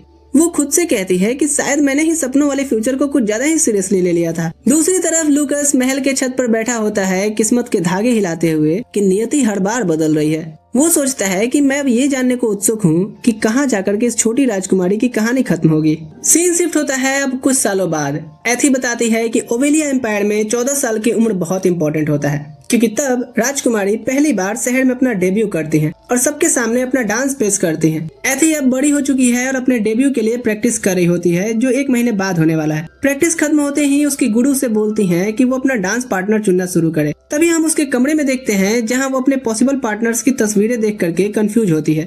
थोड़ा रिलैक्स होते हुए वो बताती है कि 5 साल की उम्र से ही उसके पापा हर साल उसके बर्थडे पे बहुत सारे गिफ्ट देते आए हैं, पर कभी भी उसके जन्मदिन पे नहीं आए। वो खुद से मानती है कि शायद वो इसलिए उस दिन को सेलिब्रेट नहीं करते हैं क्योंकि उसी दिन मेरी माँ की डेथ एनिवर्सरी भी है। तभी लूकस आता है और तस्वीरों को देखकर मजाक में पूछता है कि क्या उसने अपने लिए बंदर चुन लिया। ये सुनकर एथी इरिटेट हो जाती है और तस्वीर रख करके विंडो की तरफ चल देती है। लूकस कंफ्यूज होकर के पूछता है कि क्या बात है, क्या कोई भी पसंद नहीं आया? एथी तंग आकर के बोलती है कि मैं बड़ी हो गई हूँ, मुझे परेशान करना बंद करो, मेरे पास सोचने को बहुत कुछ है। लूकस समझ जाता है कि वो अपना बर्थडे अपने पापा के साथ बिताना चाहती है और उसे बोलता है कि वो उनसे कह क्यों नहीं देती। एथी नीचे देख करके कहती है कि ये मेरे लिए इतना भी आसान नहीं है। उसके चेहरे की हालत देख करके लूकस चुप हो जाता है और उसके कहने पे कि मुझे अकेला छोड़ दो वो चुपचाप चला जाता है। बाद में एथी अपने पापा के साथ वक्त बिता रही होती है। क्लॉड उससे पूछता है कि उसने डांस पार्टनर चुन लिया। वो याद दिलाता है कि ये उसका पहला डांस होगा और उसका पार्टनर कोई ऐसा होना चाहिए जो उसकी शान बढ़ाए। वो बोलता है कि अगर तुम नहीं चुन पा रही तो मैं खुद किसी को चुन लेता हूँ। एथी बीच में रोक कर कहती है कि वो जल्दी डिसाइड कर लेगी, जिससे क्लॉड थोड़ा उदास हो जाता है। वो टॉपिक चेंज करता है और पूछता है तो बताओ इस साल बर्थडे पे तुम्हें क्या चाहिए। लूकस की बात याद करते हुए एथी हिम्मत जोड़ करके कहती है कि वो बर्थडे उनके साथ बिताना चाहती है। कुछ सेकंड्स की चुप्पी के बाद क्लॉड इस सवाल को इग्नोर कर देता है और कुछ और मांगने बोलता है। अपनी विश पूरी ना होती देख एथी बोलती है छोड़िए कोई बात नहीं, रोज का आपका टाइम देना ही मेरे लिए काफी है। फिर वो वहाँ से निकल जाती है। बगीचे में चलते हुए फेलिक्स उसके साथ जा रहा था तो एथी पूछती है क्या मैं थोड़ा सेल्फिश हो रही हूँ? फेलिक्स कहता है बिल्कुल नहीं, आप उनकी बेटी हैं, ये बिल्कुल नॉर्मल बात है, पर आपको तो पता है ना हर साल उस दिन महल के दरवाजे बंद होते हैं और किसी को उनके पास नहीं जाने दिया जाता। फिर वो पूछता है कि क्या आपने डांस पार्टनर चुन लिया? एथी मजाक में पूछती है कि क्या तुम मेरे साथ डांस करोगे? फेलिक्स तुरंत घबरा जाता है क्लॉड को याद करते हुए। वो बोलता है क्या नहीं, मैं इस लायक नहीं हूँ, आपको थोड़ा ऊंचे ओहदे वाले इंसान को चुनना चाहिए। रात में जब लिली उसके बाल बना रही होती है पूछती है कि क्या उसने पापा को अपना डांस पार्टनर चुनने के बारे में सोचा है, क्योंकि आजकल लोग अपनी उम्र के पार्टनर ही चुनते हैं और कम ही लोग अपने गार्जियंस को वैल्यू देते हैं। आपके पापा आपसे प्यार करते हैं और शायद वो भी ऐसा चाहते हो। ये सुनकर एथी को याद आता है कि पापा कुछ तो बोलने वाले थे पर उसने बीच में ही उन्हें रोक दिया था। अब वो सोचती है कि शायद हो सकता है पापा ही मेरे डांस पार्टनर बनना चाहते हो। कुछ दिनों बाद एथी प्राइवेट रूम में प्रैक्टिस कर रही होती है। लूकस अचानक से आ जाता है जिससे वो इतना घबरा जाती है कि गिर ही पड़ी थी। बेवकूफ, अपने मैजिक से खुद को तो बचा लिया करो। इरिटेट हो एथी कहती है मुझे नीचे उतारो, क्या तुम मेरा मजाक बनाना कभी बंद नहीं करोगे? यहाँ तभी उसके पैरों में चोट देखता है और उसे हील करते हुए कहता है माफ करना, मुझे तुम्हें अपने डैड से डायरेक्ट बात करने वाला सजेशन नहीं देना चाहिए था। एथी हैरान होती है उसकी बातों से कि पहली बार लूकस उससे माफी मांग रहा है। वो कहती है कोई नहीं, पर माफी तभी मिलेगी जब तुम मेरे डांस पार्टनर बनके प्रैक्टिस करवाओगे।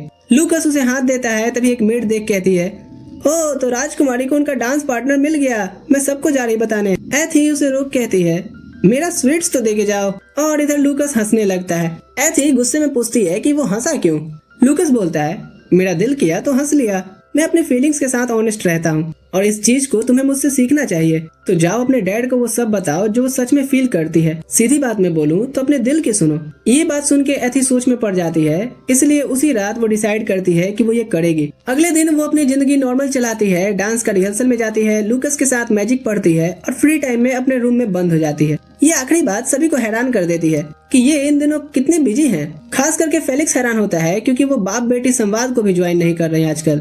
इधर हम एथी को देखते हैं जो एक पेंटिंग बनाने में लगी थी। कई दिनों बाद उसे क्लॉड के साथ वक्त बिताने का मौका मिलता है और खाना खाने वक्त वो बोलती है पापा आपके साथ खाने पे खाने का स्वाद दुगना हो जाता है। ये बात क्लॉड को थोड़ा अजीब लगती है और वो पूछता है क्या ये बात सच नहीं है कि तुम मुझसे नाराज थी इसलिए मिलने नहीं आ रही थी। एथी कहती है ऐसा नहीं है और बताती है कि दरअसल मैं आपके लिए एक गिफ्ट बना रही थी। क्लॉड बोलता है कि मुझे कुछ नहीं चाहिए, पर एथी कहती है आप हमेशा मुझे बर्थडे पे गिफ्ट देते आए हैं तो इस साल वो रोल बदलना चाहती है। क्लॉड पूछता है कि क्या गिफ्ट तैयार है। एथी कंफर्म करती है और तभी मेड्स एक पेंटिंग उठा करके ले आती हैं जिसमें वो एक फैमिली की तरह दिखते हैं अपनी गुजर चुकी बीवी के साथ। क्लॉड ये पोर्ट्रेट देख करके हिल जाता है। वो उसका हाथ मैजिक से साफ करता है और चुपचाप रहता है। तभी एथी बोलती है कि जैसे आप मेरे खुशी का ख्याल रखते हैं मैं भी चाहती हूँ कि आप भी थोड़ा खुश रहें, तो क्या आप मेरे पहले डांस में पार्टनर बनेंगे। दिन बीत जाते हैं और एथी का बर्थडे आ जाता है। सब उसका बर्थडे एक पार्टी के साथ मनाते हैं। सारी मेड्स और पैलेस का स्टाफ अपने गिफ्ट्स देते हैं। रात को अपने रूम में वो सोच रही होती है कि आज का दिन कितना मजेदार था। तभी उसका पेट आता है और उसके साथ लूकस भी, जो पूछता है कि क्या उसने मजा किया। एथी उसे डांट भरे अंदाज में बोलती है कि वो उसकी पार्टी में क्यों नहीं आया और मेरा गिफ्ट कहाँ है। लूकस बोलता है कि तुम अपनी आंखें बंद करो और 3 तक गिनो।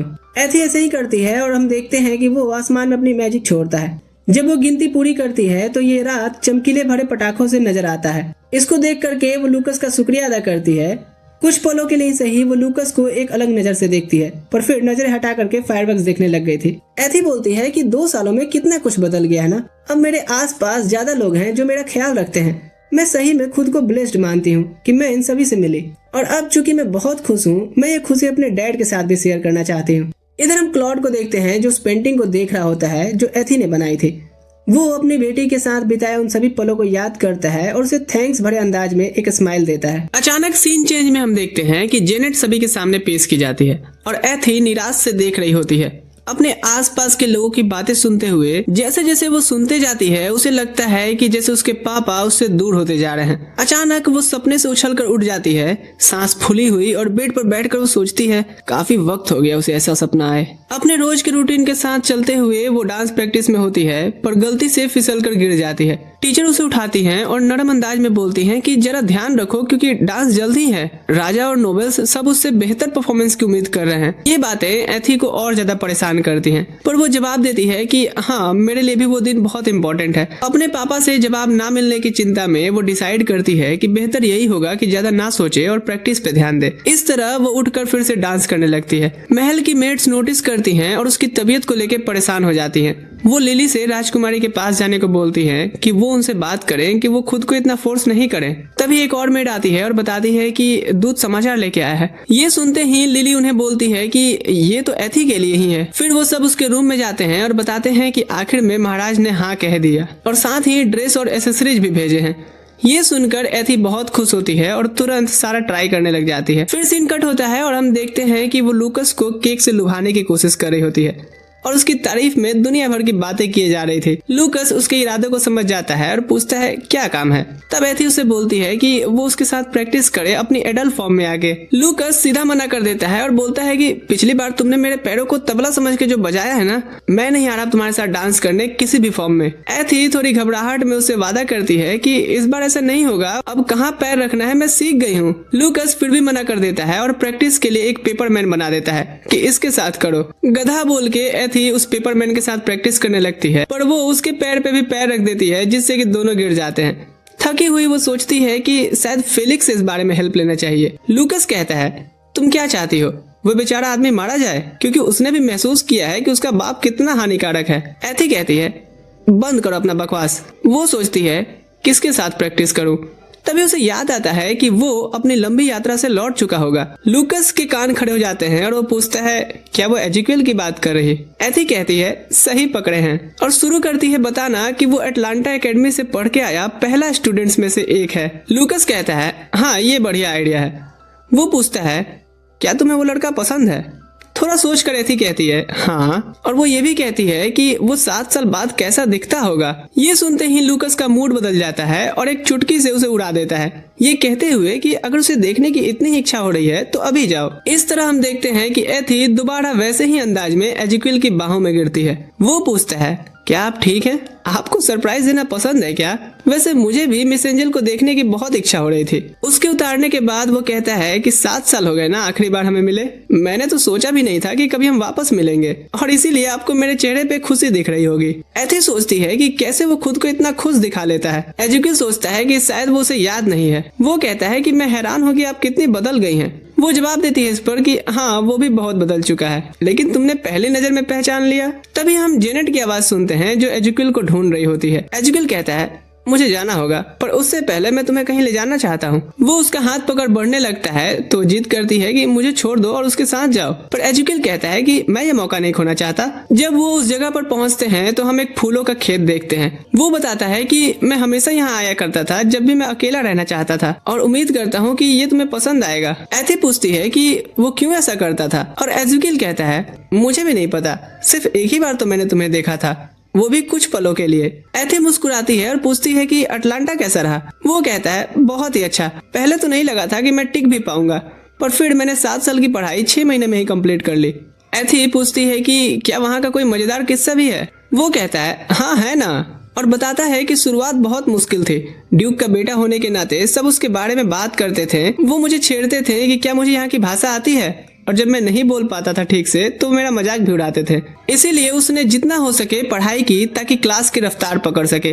टीचर से सीखा, बहुत सी किताबें पढ़ी, सब कुछ उसके लिए फैसिनेटिंग था। और जब मैंने 1 साल पहले ही ग्रेजुएशन कर ली तो सबने तारीफ किया, वो मजाक उड़ाने वाले भी, और रुकने का निवेदन भी किया, लेकिन मैं वापस अपने देश लौटना चाहता था। वापस आने पे मैंने ड्यूक का घर संभाला और अब अपने परिवार के सम्मान को संवारने में लगा हूँ। एथी सोचती है कि ये कितना कॉन्फिडेंट है, जबकि इस पर कितना दबाव था उस समय। वो सोचती है कि यहाँ हर एक शख्स के अपने अफसाने हैं, इसलिए वो भी मेहनत करेगी। एजिक्वेल एक और वजह बताता है जल्दी लौटने का। वो उसकी बालों में एक फूल डालकर कहता है और मैं कोई खास शख्स को खोना भी नहीं चाहता था। इसी दौरान हम देखते हैं कि लूकस की जादू उसके चारों तरफ घूमने लगती है। जाने से पहले एजुकेल बताता है कि अगली बार वो उससे मिलने आएगा, और इस तरह हम एथी की फिर से घर वापसी देखते हैं। वापस आकर एथी लूकस से शिकायत करती है कि क्यों वो जब चाहे तब भेज देता है, जब चाहे तब बुला लेता है। हालांकि वो ये सोच रही होती है कि एकदम सही समय पर बुलाया तुमने। लूकस चुपचाप उसे देखता रहता है। एथी पूछती है क्या ऐसी शक्ल क्यों बनाए हो। लूकस कहता है कि जैसे मैं गुस्सा दिख रहा हूँ। एथी कहती है हाँ। लूकस कहता है हाँ मैं थोड़ा नाराज जरूर हूँ। एथी इस पर गुस्सा हो कहती है कि नाराज तो मुझे होना चाहिए। लूकस बीच में बोल पड़ता है कि मुझे ऐसा क्यों महसूस हुआ। एथी कुछ समझ नहीं पाती तो वो उसके सर पे मार कहता है अब मुझे अच्छा महसूस हो रहा है, जिससे एथी हैरान रह गई थी। थोड़ी देर बाद हम उसे फिर से डांस की प्रैक्टिस करते देखते हैं। प्रैक्टिस खत्म होने पे टीचर उसकी तारीफ करती हैं कि उसने एक परफेक्ट डांस किया है, और कहती हैं कि कल अपने डेब्यू में ऐसा ही करना। गुड लक के साथ ये सेशन खत्म होता है और एथी धन्यवाद करती है और जल्दी ही आराम करने चली गई थी, क्योंकि कल का दिन उसके लिए बहुत इंपॉर्टेंट होने वाला है, जहाँ उसके सारे मेहनत का फल मिलेगा। रात को एथी आईने में अपने आप को देख कर लिली से पूछती है क्या आपको लगता है कि सब लोग मुझे कल डेब्यू में राजकुमारी के रूप में स्वीकार करेंगे। लिली यकीन दिलाती है कि हाँ सब उसके अदा पे फिदा हो जाएंगे। इस बात पे वो हंस पड़ती है। एथी कहती है मैं अंदर से अभी थोड़ी परेशान हूँ, पर आपकी वजह से ज्यादा रिलैक्स्ड महसूस करती हूँ। लिली कहती है तुम बहुत बदल गई हो। पहली बार जब मैंने तुम्हें देखा था तो तुम इतनी छोटी सी थी कि मुझे तुम्हें बाहों में लेने से भी डर लगता था, और अब देखो एक खूबसूरत राजकुमारी बन गई हो। एथी कहती है आप ये सब क्यों याद कर रही हैं। लिली कहती है तुमने बहुत मेहनत की है, पढ़ाई और जादू दोनों में, जिस वजह से लूकस का भी रिस्पेक्ट अर्न किया तुमने, और तुम डांस क्लासेस में भी कभी पीछे नहीं रही। एथी कहती है मुझे शर्म आती है जब लोग ऐसी बातें करते हैं तो। पर लिली कहती है पर हमें तो गर्व होता है तुम पे। लिली श्योर करती है कि तुम तो अब मैजिक भी कर लेती हो, इसलिए सब कुछ ठीक ही जाएगा। फिर वो उसे गुड नाइट किस देके चली जाती है। अब सोते हुए एथी सोच रही थी कि कल उसका डेब्यू और डांस है। ये सपनों में नहीं हुआ था, लेकिन शायद उसकी सारी कोशिशें उसकी किस्मत बदल दी हैं। वो सोचती है कि क्या वो ऐसी बेटी बन सकती है जिसपे उसके पापा प्राउड करें। सीन शिफ्ट होता है और आज समाज में एथी का डेब्यू का दिन है। सारी मेड्स उसे तैयार कर रही होती हैं। नाखून घसना, बाल धोना, सुगंधित तेल, परफ्यूम और हर तरह की जादुई तैयारियां भी। एथी लिली से पूछती है कि क्या 3 बजे सुबह से ही शुरू करना जरूरी था। लिली कहती है क्योंकि इवेंट इतना बड़ा है, बहुत सी तैयारियां करनी पड़ती हैं। नहाने के बाद उसके बालों का स्टाइल, मेकअप, कपड़े और सब कुछ भी तो करना रहता है। एथी को यकीन नहीं होता कि इस चीज के लिए तैयार होना इतना मुश्किल होता होगा। थोड़ी देर बाद क्लॉड और फेलिक्स आ जाते हैं और सीढ़ियों पर एथी को तैयार देखते हैं। फेलिक्स तारीफ करता है कि राजकुमारी कितनी खूबसूरत और चमक रही हैं। क्या आप भी यही सोच रहे हैं ना महाराज? क्लॉड अपनी बेटी को देखकर हैरान हो जाता है क्योंकि वो कभी भी उसे इस तरह फॉर्मल कपड़ों में नहीं देखा था। पास आकर वो उसे ग्रीट करती है और उसके साथ चलने के लिए उनका शुक्रिया कहती है। रात को सारे नवाब महल में जमा हो रहे होते हैं। क्लॉड और एथी हॉलवे से गुजरते हुए उस रूम के दरवाजे तक पहुंचते हैं। अंदर से आ रही आवाजें सुनकर एथी घबरा रही होती है। सोचती है कि कहीं सपनों जैसी कोई बुरी चीज ना हो जाए। क्लॉड उसे सोचते हुए देख पूछता है क्या हुआ। वो कहती है नहीं, मैं बस थोड़ी नर्वस हूँ। क्लॉड कहता है ये बात वो बहादुर लड़की कह रही है जिसने मेरे गाल खींचने की हिम्मत की थी। ऐसी कहती है अच्छा, मुझे तो ऐसा कुछ याद नहीं। क्लॉड कहता है अगर तुम्हें इस बात से घबराहट हो रही है कि लोग तुम्हें देखेंगे तो कहो मैं सबके सर झुका देता हूँ। एथी मना कर देती है और कहती है कि आज तो सिर्फ उसका ही डेब्यू नहीं है, बल्कि मेरे किंगडम के लोगों का भी तो मेरे सामने डेब्यू होगा, और आप जब मेरे साथ हैं तो फिर क्या बात है। सीन जेनेट के रूम में शिफ्ट होता है। ड्यूक अंदर आता है बताने की इवेंट शुरू होने वाला है।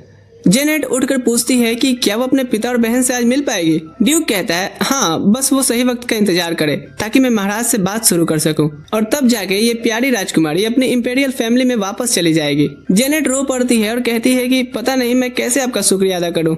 ड्यूक कहता है बस तब तक यहीं रुक के इंतजार करो। इधर क्लॉड एथी के साथ सभी के सामने आ जाता है और सब लोग राजकुमारी की खूबसूरती और महाराज के शान की बात कर रहे थे। एथी सबको मुस्कुरा करके ग्रीट करती है। फिर हॉल में बाप बेटी डांस के लिए तैयार होते हैं।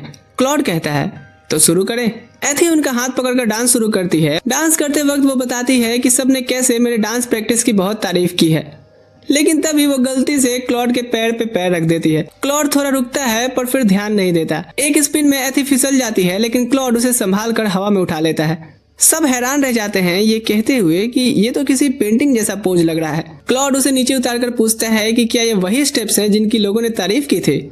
एथी शर्म से पानी पानी हो जाती है, पर क्लॉड उसे रिलैक्स रह के फॉलो करने को कहता है। दोनों डांस कंप्लीट करते हैं और उन्हें सबकी तालियां में मिलती हैं। आखिरी में एथी एक राउंड लेकर के अपना डांस खत्म करती है और फिर क्लॉड उसे बधाई देता है और कहता है अब जाओ जाके अपनी उम्र के लोगों के साथ एंजॉय करो। एथी शुक्रिया कह के निकल जाती है। बाकी मेहमान खाना ठूसने और बातचीत में लग जाते हैं। एथी एक लड़की से बात करती है जो कहती है आप दोनों का डांस सही में मेमोरेबल रहेगा। तभी वो ड्यूक को सीढ़ियां चढ़ते देखती है और सोचती है कि क्या वो उसके पिता को ढूंढने जा रहा है, और जेनेट भी अभी तक नहीं आई। क्या वो उसे अपने सपनों की बेटी की तरह प्रेजेंट करने वाला है? पर एथी नहीं चाहती थी कि ये हो। तभी एक लड़का उससे बात करने आता है, फिर दूसरा, फिर तीसरा, और धीरे धीरे पूरा ग्रुप उसके आसपास जमा हो जाता है कि प्लीज राजकुमारी हमारे साथ बस एक स्टेप करिए ना। एथी शुक्रिया कह के मना करने लगती है, लेकिन पीछे हटते वक्त वो किसी से टकरा गई थी। वो एजिक्विल होता है। वो कहता है मिलकर खुशी हुई। एथी सोचती है क्या इसने पहचान लिया। एजिक्विल सबको बताता है कि उसने पहले ही राजकुमारी से डांस करने का परमिशन ले रखा है। सब लोग हैरान हो जाते हैं कि हमें नहीं पता था। राजकुमार एजिक्विल उससे माफी मांग करके वो अपना हाथ बढ़ाता है और कहता है कि क्या आप मुझे मौका देंगे मिस एंजल। एथी को पक्का हो जाता है कि वो उसे सही में पहचान चुका है। जब दोनों डांस कर रहे होते हैं, क्लॉड इन्हें देख रहा होता है। तभी ड्यूक पास आता है और कहता है ऐसी पार्टी में कितनी चमक रही है ना, आपका और कोई बेटा या बेटी होता तो आपका और भी नाम रोशन करता। क्लॉड तंग आकर के पूछता है कि क्या वो सिर्फ ऐसे ही फालतू बात करने के लिए मेरे पास आता है, इसीलिए मेरी बेटी तुम्हें पसंद नहीं करती।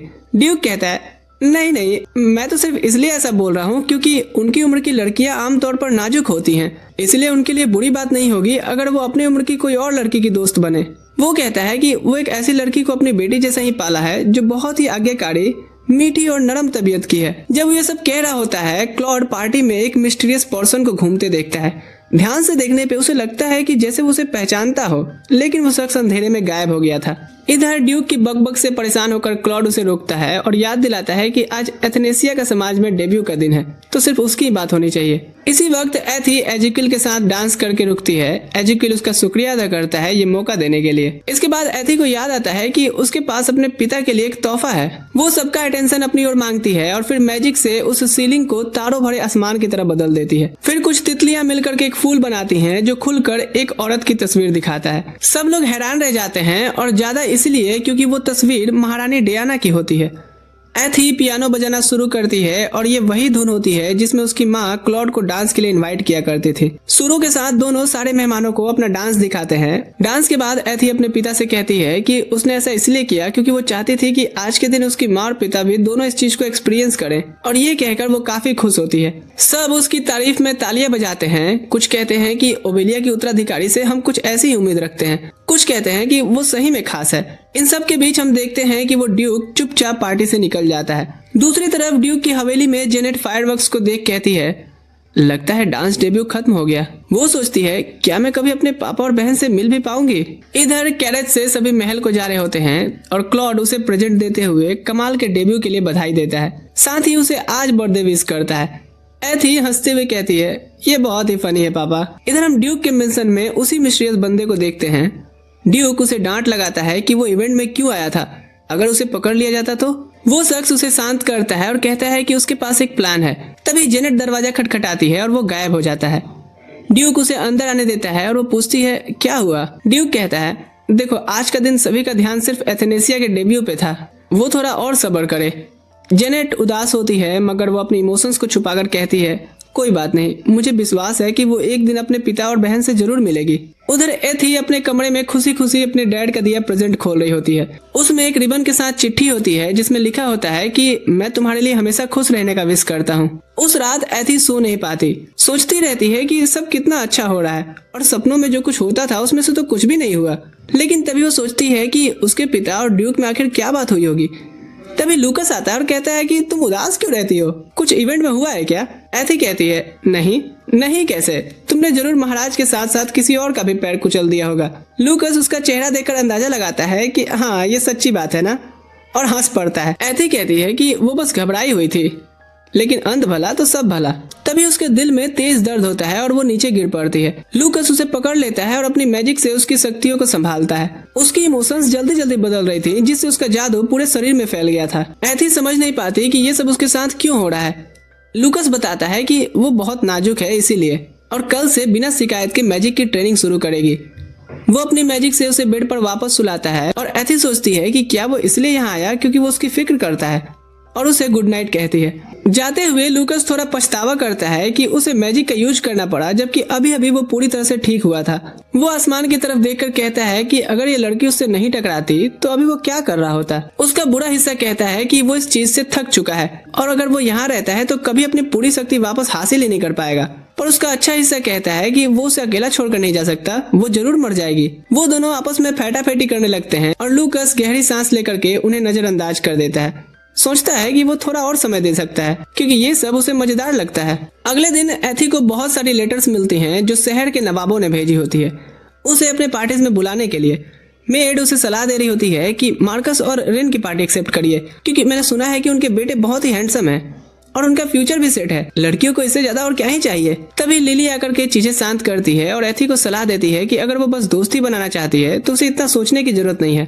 अपनी तरफ से एथी सोचती है कि क्या ठीक होगा अगर वो इस तरह की पार्टीज अटेंड करे तो। आखिर मैं कभी महल से बाहर नहीं गई हूँ, इसीलिए अपने डैड से वो पूछने का सोचती है। फिर हम उन्हें झील के पास देखते हैं और वो इस पर सीधा नहीं कहता है। एथी उसे पूछती है कि इतनी जल्दी मना क्यों कर दिए। इसके जवाब में क्लॉड को याद आता है कि पार्टी में कई लड़के उसके आसपास घूम रहे थे। इन सब से जलन में वो अपने फैसले को और पक्का कर देता है। उसे मनाने का तरीका ढूंढते हुए उसके दिमाग में एक आइडिया आता है। वो सोचती है कि दोनों साथ में फूल तोड़ते हैं, शायद इससे वो थोड़े रिलैक्स हो जाएंगे और फिर क्या पता मुझे बाहर जाने की परमिशन दे दे। वो झील में एक कमाल का फूल दिखाती है कि वो कितना खूबसूरत है ना। क्लॉड उसे पूछता है कि क्या वो उसे पसंद आया। एथी हाँ में सर हिलाती है, पर क्लॉड थोड़े ठंडे अंदाज में कहता है तुम्हारा पसंद सही में बेकार है। एथी उदास हो कहती है पापा वो फूल बहुत खूबसूरत है। क्या आपको दिख नहीं रहा? क्लॉड वो फूल जड़ से उखाड़ कर निकाल देता है और उसके बिल्कुल सामने रख देता है कि लो देख लो इसकी पूरी खूबसूरती।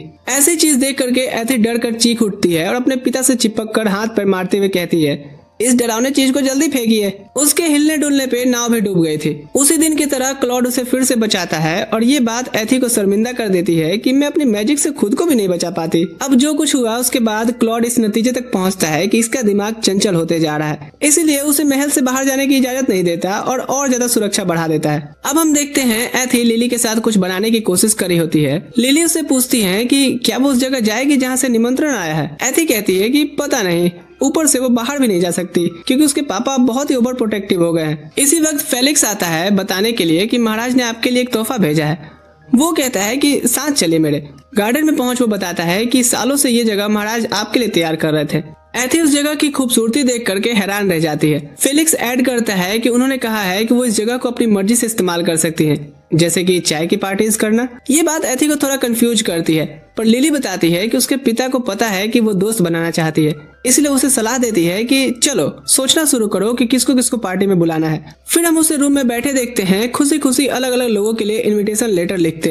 उसमें से एक लेटर जेनेट के लिए था, जो बुलाए जाने पे बहुत खुश होती है। महल आने पे जेनेट इतनी बड़ी सी जगह को देख करके हैरान हो जाती है और ढूंढते ढूंढते खो ही गई थी। गार्ड्स उसे आवाज देते हैं और वो क्लॉड से मिलती है। वो सोचता है कि ये कोई घुसपैठिया है, तो जेनेट तुरंत अपना परिचय देती है और बताती है कि वो राजकुमारी एथेनेसिया की गेस्ट बन के आई है। क्लॉड कहता है, तुम्हारी किस्मत अच्छी है कि मेरी बेटी की गेस्ट हो, वरना इस तरफ आने के लिए बचती नहीं तुम। वो माफी मांगती है और खुद को फिर समझाने की कोशिश करती है कि जब इन्हें सच पता चले तो शायद ये मेरे से इतने रुखे अंदाज में नहीं बात करेंगे। चाय की पार्टी में सब राजा की सख्त नेचर की बात कर रहे होते हैं और एथी को बुलाने के लिए थैंक्स भी करते हैं। साथ ही ये भी कहते हैं कि तुम और तुम्हारी शाही हस्ती तो किसी पेंटिंग जैसे लगते हैं, कहीं आते जाते ही नहीं। पर लड़कियों को तो उस नाइट के बारे में ज्यादा क्यूरियोसिटी हो रही थी जो साथ में खड़ा है, यानी कि फेलिक्स। वो कहती हैं कि उसका निकनेम लाल योद्धा कैसा रहेगा, जो ब्लैक मैजिक से लड़ने में मशहूर है।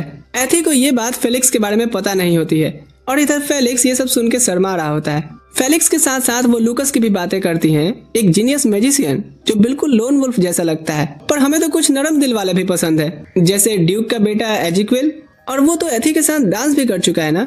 जेनेट एथी का रिएक्शन देख करके समझ जाती है कि उसे इस तरह की बातों की बिल्कुल आदत नहीं है, तो वो सारी अटेंशन अपने पे ले लेती है। कौन, एजिक्विल? हाँ, वो मेरा कजन है। एथी थोड़ी देर के लिए वहां से हट जाती है और सोचती है कि सोशलाइज होना कितना थका देता है। उसे जेनेट का बिहेवियर टच कर जाता है और वो सोचती है कि ये बिल्कुल अपने सपने जैसी ही है। वो सपनों की बातों को याद करती है कि कैसे वो उसे हमेशा पैलेस में साथ चलने को बोलती थी, उसके साथ टाइम स्पेंड करने को भी बोलती थी, पर वो नहीं जा सकती थी क्योंकि दोनों के रास्ते अलग अलग थे। प्रेजेंट में जेनेट उसे आवाज देती है और जब वो सोच में उसे डूबा हुआ देखती है, कहती है, जरूर तुम थक गई ऐसी बातों से। एथी कहती है, नहीं, वो बस मेरी पहली टी पार्टी है ना, इसलिए नहीं पता कि मैं क्या बोलूं, और डर भी लगता है कि मुझे सब बोरिंग समझ करके अगली बार से कहीं आए ही नहीं। जेनेट उसे यकीन दिलाती है कि वो उसकी दोस्त जरूर बनेगी और पूछती है कि क्या वो अगली बार उसके घर आएगी। एथी तुरंत बोलती है कि हाँ, क्यों नहीं, जिससे जेनेट काफी खुश हो गई थी। तभी कुछ और लड़कियां आती हैं और जेनेट को छेड़ती हैं कि उसने तो चोरी चोरी एथी को अपना बना लिया। अच्छी खासी चाय पार्टी करने के बाद वो खुश होते हुए कमरे में आती है कि आज मैंने काफी नए दोस्त बनाए। कमरे में जाते ही वो लूकस को सोफा पे सोए हुए देखती है। उसके पास जाकर के उसे याद आता है कि लड़कियां इसे हैंडसम और बिल्कुल अपोजिट टाइप वाला बोल रही थी। उसे करीब से देख कहती है, इसमें कुछ बात तो है, पर ये बहुत घमंडी है। लूकस तभी उठकर पूछता है कि वो उसके इतने पास आकर के क्या कर रही है। एथी तुरंत दूर हो जाती है डर करके कि कहीं ये कुछ गलत ना समझ ले। लूकस उसके बालों के पास हाथ फेर करके एक एनर्जी को पकड़ता है और फिर सो जाता है। उसके ऐसे इग्नोर करने पे एथी नाराज होकर के चली जाती है और अपनी सोच को और पक्की कर लेती है कि ये तो सही में घमंडी है। इधर लूकस याद करता है कि कैसे क्लॉड के आसपास भी उसने ऐसी ही एनर्जी फ्लो को नोटिस किया था।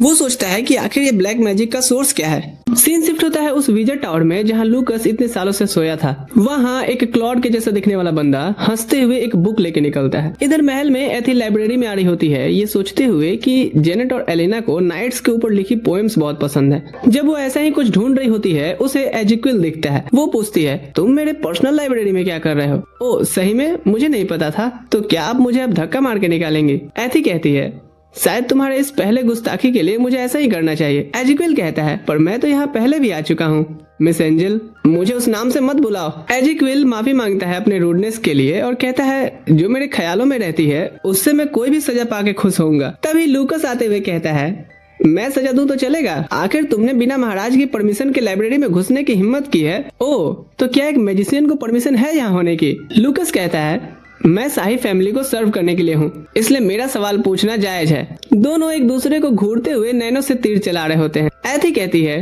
गाइस मैं यही हूँ। एथी बताती है कि देखा जाए तो लूकस मैजिशियन का पलड़ा यहाँ भारी है, क्योंकि उसे सालों पहले चुना गया था, तो उसे कोई परमिशन की जरूरत नहीं है कहीं आने जाने की। लूकस थोड़ा एरोगेंट होके कहता है, तो समझे, आज के लिए छोड़ रहा हूँ। यहाँ एजिक्विल उसे एक बुक थमा के कहता है, ये मुझे दिलचस्प लगा है, मैं चाहता हूँ कि आप इसे पढ़ें। उम्मीद करूंगा फिर मुलाकात होगी। उसके जाते ही लूकस वो बुक देखता है और चिढ़ाता है कि ओह, तो वो तुम्हें रोमांटिक नॉवल दे के गया है, वापस दो उसे। जाते हुए एथी उसे डांटती है कि तुम्हें एजिक्विल से एग्रेसिव होकर नहीं बात करना चाहिए था। लूकस कहता है, मुझे उससे फर्क नहीं पड़ता। एथी कहती है, तुम्हें फर्क पड़ना चाहिए, आखिर वो एक ड्यूक का बेटा है, 2 माइंस है उसके पास, बहुत सारी धन संपत्तियां हैं। लूकस कहता है, मैं तो चुटकी बजाते ही सब हासिल कर लूं। एथी कहती है, तुम क्या खुद को उससे कंपेयर कर रहे हो?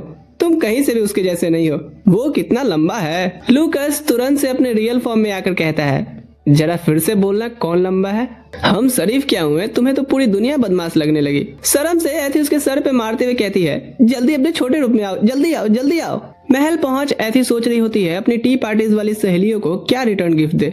लूकस कहता है, इसकी जरूरत नहीं है। एथी कहती है, क्यों, वो सभी राजकुमारियां हैं और खास करके मेरी दोस्त भी, बिल्कुल तुम्हारी तरह। लूकस पूछता है, क्या तुम मुझे बस उनके जितना ही खास मानती हो? एथी कहती है, नहीं, तुम थोड़े ज्यादा खास हो। ये सुन लूकस फटाक से उठ कहता है, तो चलो फिर मैं तुम्हें शहर ले चलता हूँ उनके लिए गिफ्ट्स खरीदवाने। एथी पूछती है, पर तुम ये करोगे कैसे? तुम थोड़ी भुलक्कड़ हो क्या? वो चुटकी बजाता है तो दोनों शहर में पहुंच जाते हैं। फिर भेष बदलकर मार्केट घूमते हैं, ढेर सारी चीजें खरीदते हैं, और जब वो दुकान लगा के खड़े होते हैं उन्हें जेनेट दिखती है। दोनों को एक साथ क्यूरियोसिटी होती है ये जानने की कि वो बाजार में क्या लेने आई होगी। तो लूकस अपनी मैजिक से सुनने की कोशिश करता है। वो दुकानदार कहती है, ओ, तो आपको किसी को प्यार से भरा गिफ्ट देना है, वो तो आपको मैजिक मार्केट में मिलेगा। पर वो उसे चेतावनी भी देती है वहां जाने से। जेनेट कहती है, ठीक है, मैं ध्यान रखूंगी, आपका बहुत बहुत शुक्रिया। एथी अभी तक लूकस से पूछती है उस मार्केट के बारे में। वो बताता है, वहाँ तुम अजीबोगरीब चीजें खरीद सकती हो, जैसे ब्लैक मैजिक, कोई साबित चीज या कोई मैजिकल आइटम। ये जान करके कि ये कितना खतरनाक जगह होगा, एथी जेनेट को फॉलो करने का फैसला करती है। हम उस मार्केट का सीन देखते हैं जहाँ मारपीट, नशेड़ी, नकाबपोश ये सब आम बात है। एथी जेनेट का पीछा करी होती है जो एक ज्वेल शॉप में घुसती है। तभी इधर लूकस को वही डार्क मैजिक सेंस होती है जो उसने एथी और क्लॉड के आसपास देखी थी। वो एथी को यही रुकने बोल निकलता है उसकी तलाश में कि ये कहाँ से आ रही है। वो लोगों के बीच में ढूंढना शुरू कर देता है, पर सेंस करता है कि इसका ऑरा तो पूरे मार्केट में फैला हुआ है। इधर जेनेट के पीछे से आदमी एक पूछता है, तुम क्या ढूंढ रही हो? जेनेट को ये क्लॉड जैसा दिखता है। वो कहती है, मैं अपनी बहन के लिए गिफ्ट चूज कर रही हूँ। वो उस गिफ्ट को हाथ में लेकर के कहता है, तुम्हारा पसंद काफी अच्छा है। वहीं बाहर से देखते हुए एथी सोच रही होती है कि ये इंसान कौन है, पर तुरंत छिप जाती है जब जेनेट निकलने वाली होती है। अब वो घर लौटने के लिए लूकस का इंतजार करने लगती है। वहीं वो इंसान कह रहा होता है, तुम्हारी पसंद की शुरुआत हो चुकी है राजकुमारी। वो गिफ्ट एक चमकती हुई विस्फोट करती है और उसमें से एक बीस्ट बाहर निकलता है जो जेनेट पर हमला करने बढ़ता है। एथी तुरंत से आके उसे अपने मैजिक बैरियर से रोकती है, और वहीं इधर लूकस पूरी मार्केट में फैली हुई उस एनर्जी को एब्जॉर्ब कर रहा होता है। तभी उसे दूर एक ब्लास्ट दिखता है। वो सोचता है कि आखिर वहाँ क्या हुआ होगा। वो एथी के उस पेट को रिलीज करता है और उसकी हिफाजत के लिए भेजता है। तभी वो एनर्जी लूकस पे हावी होने लगती है। इधर एथी लगातार उसे रोकने की कोशिश करती रहती है। उसका बैरियर कमजोर पड़ते जा रहा था, तो वो एक स्पेल से उस मॉन्स्टर को बांधने का फैसला करती है, पर थोड़ी देर में वो उसके कंट्रोल से बाहर हो जाता है। एथी यहाँ तुरंत से जेनेट को लेके वहाँ से भागती है और फिर उसे सेव करके उस मॉन्स्टर का ध्यान अपने ओर करती है। उसके गिर पड़ने पर जैसे ही वो उस पर हमला करने वाला होता है, उसका पेट एक वुल्फ का रूप लेता है और उस मॉन्स्टर से भिड़ जाता है। इस चीज का फायदा उठा के एथी मैजिकल बो एरो समन करती है और एक ही बार में उसे खत्म कर दी थी। जेनेट तुरंत से भाग के आती है और पूछती है कि क्या वो ठीक है। एथी हाँ कहती है। तो जेनेट पूछती है कि वैसे तुम इस मार्केट में क्या कर रही थी? एथी कहती है, ये सीक्रेट है, वादा करो किसी को नहीं बताओगी। और दोनों पिंकी प्रॉमिस करते हैं। यहाँ जेनेट उसे बताती है कि वो यहाँ उसके लिए गिफ्ट लेने आई थी। जैसे ही वो ओपन करती है, देखती है कि वो टूट गया है। वो माफी मांगती है, पर एथी कहती है, कोई बात नहीं, उसके लिए अच्छी नीयत रखना ही उसके लिए बेस्ट गिफ्ट है। तभी लूकस पहुंच कहता है, ओह तो तुम यहाँ हो?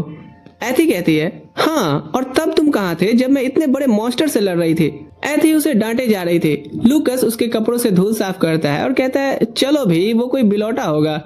इससे एथी और चिढ़ जाती है कि तुम्हें कद्दू पता है, वो बहुत खतरनाक था। इधर हम देखते हैं उसी इंसान को जो इन्हें मैजिकल बॉल में देख रहा होता है। फिर वो ब्लड मून को देखते हुए कहता है, क्लॉड की बेटी से मैंने कुछ कम भी उम्मीद नहीं किया था। पर यही ये वीडियो खत्म होता है। अगर यहाँ तक वीडियो देखे हो तो नीचे कमेंट में ब्लैक मैजिक जरूर लिखना। बाकी लाइक शेयर एंड हाइप कर देना। मैं मिलता हूँ अगली वीडियो में। ठीक है दोस्तों, अभी के लिए मैं चलता हूँ। Thanks for watching.